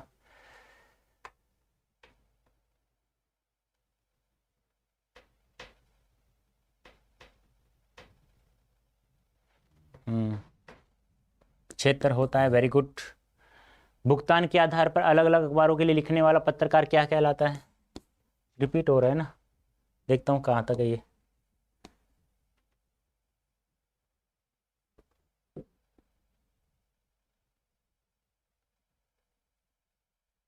ये लो भी, नए क्वेश्चन ले लो आप, रिपीट रिपीट कर रहे थे ना, लो नए क्वेश्चन लो, नए क्वेश्चन लो, जल्दी से लो, नए नए क्वेश्चन आ गए। अब तुम रिपीट रिपीट कर रहे थे ना, अब लो लो नए नए क्वेश्चन से लो आप लोग, बताइए जल्दी से क्या होगा?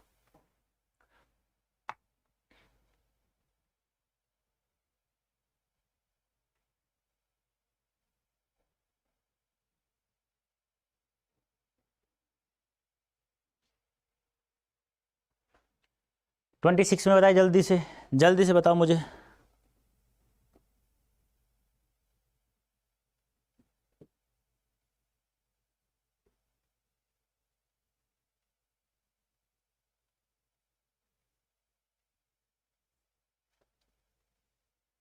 Very good. वे उन तथ्यों को सामने लाना जो सार्वजनिक नहीं थे, ए ऑप्शन इज राइट आंसर, और बहुत अच्छा सवाल है। और ये सामने लाना जो पहले से सार्वजनिक थे, इसे कहा जाए खोजी report, in depth report, in depth report ये कहते हैं इसे। विश्लेषणात्मक रिपोर्ट की प्रमुख विशेषता क्या है? विश्लेषणात्मक रिपोर्ट की प्रमुख विशेषता क्या है? सार्वजनिक पहलुओं पर विचार करना, किसी घटना या समस्या से जुड़े तथ्यों विश्लेषण व्याख्या करना, किसी घटना या समस्या गहरी छानबीन करना, किसी घटना या समस्या का विस्तृत विश्लेषण करना। तो क्या होगा राइट आंसर, बताइए जल्दी से। पत्र लेखन नहीं आएगा बेटा।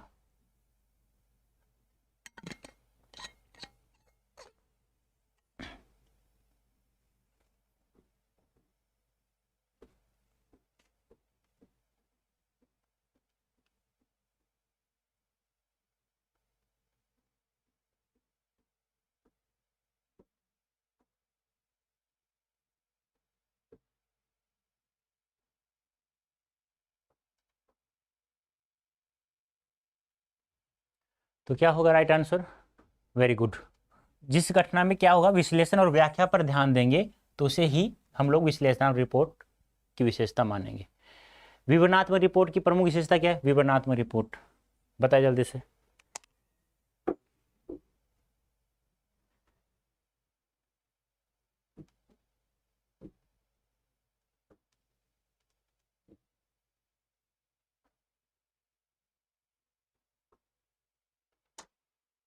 जल्दी से करो बेटा।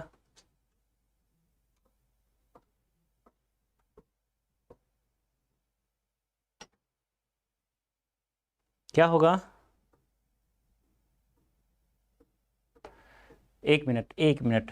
तो विवरण है ना, यहाँ कहाँ पे विवरण आ रहा है? देखो विस्तृत एवं बारीकी विवरण आ रहा है ना, बस सीधी सी बात है, ए option is right answer. Next, लेख का प्रारंभ कैसे आकर्षक बनाया जा सकता है?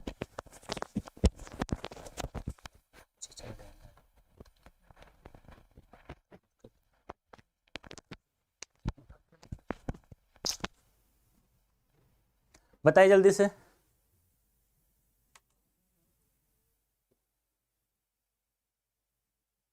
लेख का प्रारंभ कैसे आकर्षक बनाया जा सकता है? बताइए जल्दी से।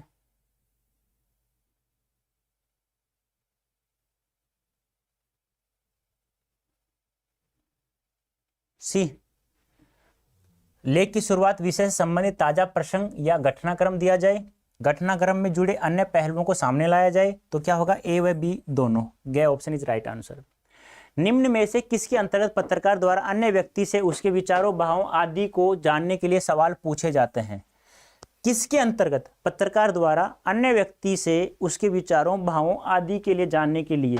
तो उसे हम लोग इंटरनेट की भाषा में अंतर्जाल कहते हैं। क्या कहते हैं? अंतर्जाल कहते हैं बेटा। अब यहां आप लोग उसे किस नाम से जानते हो, ये बताइए मुझे जल्दी से। क्या होगा राइट आंसर, बताइए जल्दी से। क्या होगा राइट आंसर?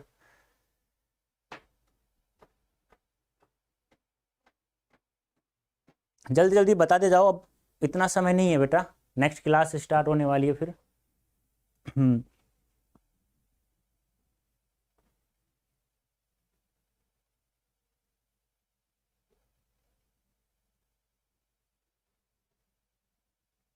तो क्या हो जाएगा?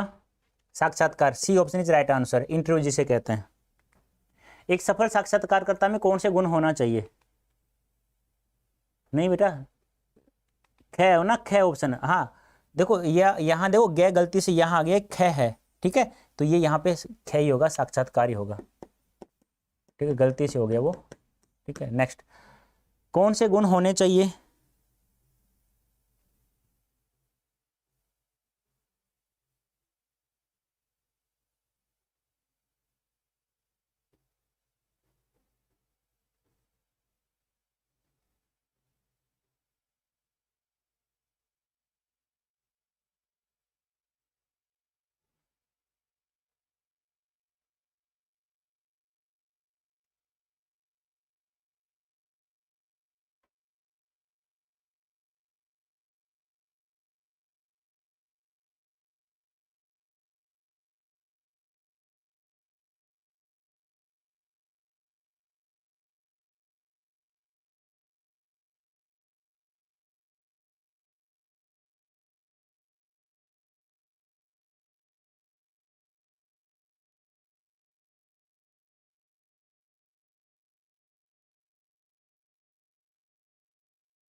क्या हुआ? वेरी गुड, ये सभी होने चाहिए बेटा। D option is right answer. D है, ये भी होना चाहिए, ये भी होना चाहिए, ये भी होना चाहिए। एक सफल साक्षात्कारता के लिए क्या आवश्यक है? साक्षात्कार के तैयार व्यक्ति की आपके पास पर्याप्त जानकारी होनी चाहिए। उन सवालों को पूछा जाए जो किसी भी आम पाठक के मन में हो सकते हैं। साक्षात्कार के दौरान नोट्स लेते रहें या उपयुक्त सभी। क्या होगा राइट आंसर? हाँ, मैं आपको बता देता हूँ एक बात, सबसे पहले मैं आप लोगों को बता देता हूँ प्यारे बच्चों, कल हमारी 18 फरवरी को जो क्लास होगी वो 4 AM होगी, ध्यान रखना।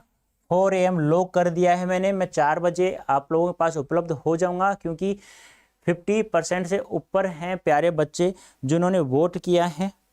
ठीक है, हाँ, जिन्होंने वोट किया है 51% पे तो हैं, तो मैं आप लोगों के पास क्या बोलते हैं, मैं आ जाऊंगा, उपलब्ध हो जाऊंगा 4 बजे। ध्यान रखना, कल सुबह मॉर्निंग में 4 बजे, और सभी को आना है प्यारे बच्चों आप लोगों को। ठीक है, सभी को आना है मेरे प्यारे प्यारे बच्चों, पढ़ना है यार। 18, 19 और 20 3 दिन तो पढ़ना है। 3 दिन कम सो लेना, हम लोग मरेंगे नहीं, मैं भी आपके साथ साथ हूँ। मैं मर जाऊंगा तो आप भी मर जाना, सीधी सी बात है। पर कोई मन नहीं मरेगा, क्योंकि मेहनत करने वालों का साथ हमेशा भगवान देता है। क्योंकि हमें वो जो कहावत होती है ना, जो मैं बार बार कहता हूँ, उसे हमें सिद्ध करना है, सही करना है कि चिरागों से घर रोशन नहीं होते, शिक्षा से भी घर रोशन होते हैं प्यारे बच्चों। तो इसको हमें ट्रुथ करना है, सत्य करना है, अपने माता पिता का नाम रोशन करना है, साथ में अपना भी नाम रोशन करना है। अरे हमारा मत करो, शायद तुम अपना तो करो भाई कम से कम। तो 3 दिन मत सो यार, 4 बजे आ जाओ कल। ओके, तो कल 18 फरवरी को हम लोग 4 बजे मिलेंगे मॉर्निंग में। ठीक है, तो आज के लिए आज ही क्लास कैसे लगी मुझे बताना जल्दी से, बताइए जल्दी से कैसी लगी आज। हाँ, लाइव लाइव मिलेंगे बेटा, लाइव मिलेंगे बेटा, लाइव मिलेंगे। ठीक है, तो कैसी लगी आज की क्लास मुझे कमेंट करके जल्दी से बताओ, जल्दी से फटाफट बताओ कैसी लगी। हाँ, अभी और कराऊंगा सवाल, 5 से 10 और सवाल कराऊंगा अभी तो क्या हो जाएगा, उपयुक्त सभी। अरे हाँ, उपयुक्त सभी होगा। नेक्स्ट बताइए, किसी भी माध्यम के लेखन के लिए किसे ध्यान में रखना होता है? किसी भी माध्यम के लेखन किसे ध्यान में रखना था? माध्यमों को, लेखकों को, जनता को, बाजार को। गजब का सवाल है, सुपर्ब सवाल है। जिसने भी गलती की मतलब वो गया काम से, जिसने भी गलती की वो गया काम से, ये मान लेना। ठीक है, हाँ, जल्दी से बताओ क्या होगा राइट आंसर, फटाफट बताते रहो।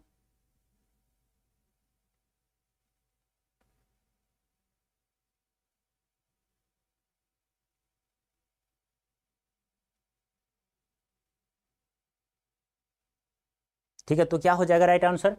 माध्यमों को। ठीक है, ये ध्यान रखना, ए option is right answer. Next, आधुनिक माध्यमों में सबसे पुराना माध्यम, आधुनिक माध्यमों में सबसे पुराना पूछ रहा है भाई, क्या होगा? सब सबसे पुराना पूछ रहा है आधुनिक माध्यमों में, तो बताइए जल्दी से क्या होगा राइट आंसर, जल्दी से।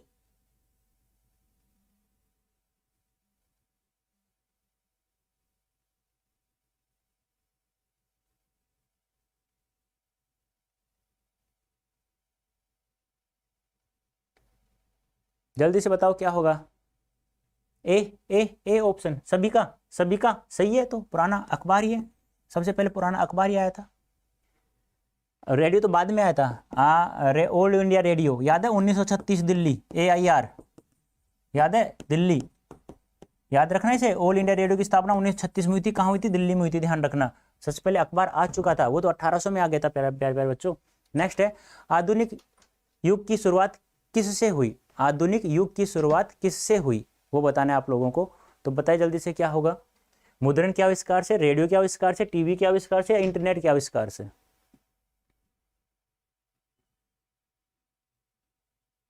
बताइए जल्दी से।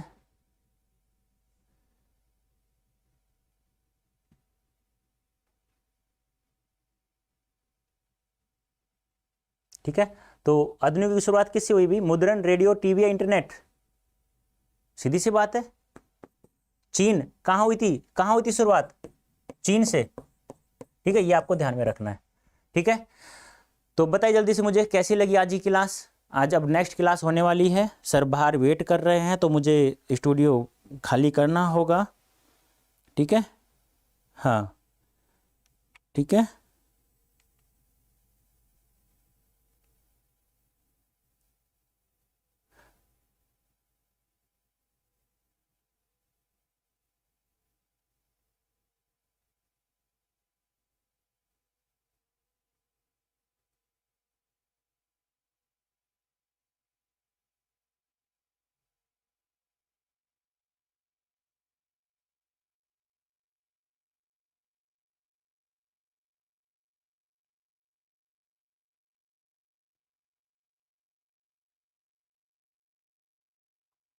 तो ठीक है बेटा, आज के लिए तो कैसा लगा सेशन, मुझे कमेंट बॉक्स में आप लोग ये आंसर मुझे अवश्य दोगे, कैसा लगा कमेंट बॉक्स में आंसर। और कल हम लोग मिलेंगे सुबह मॉर्निंग 4 AM 4 बजे, सुबह सुबह 4 बजे आएंगे कल हम लोग, ठीक है। 18 फरवरी को 18, 19, 20 को 4 बजे मिलेंगे हम कंटिन्यू, चाहे कोई आए या नहीं आए, हमें पढ़ाना है, आपको पढ़ना है। जो पढ़ना होगा वो आएगा, जिसको नहीं पढ़ना होगा वो सोएगा, जो सोएगा वो खोएगा, और जो पढ़ेगा वो पाएगा, ठीक है। ये ध्यान आपको रखना है। तो प्यारे बच्चों, अभी के लिए इतना ही। Okay, tata, bye bye, thank you so much.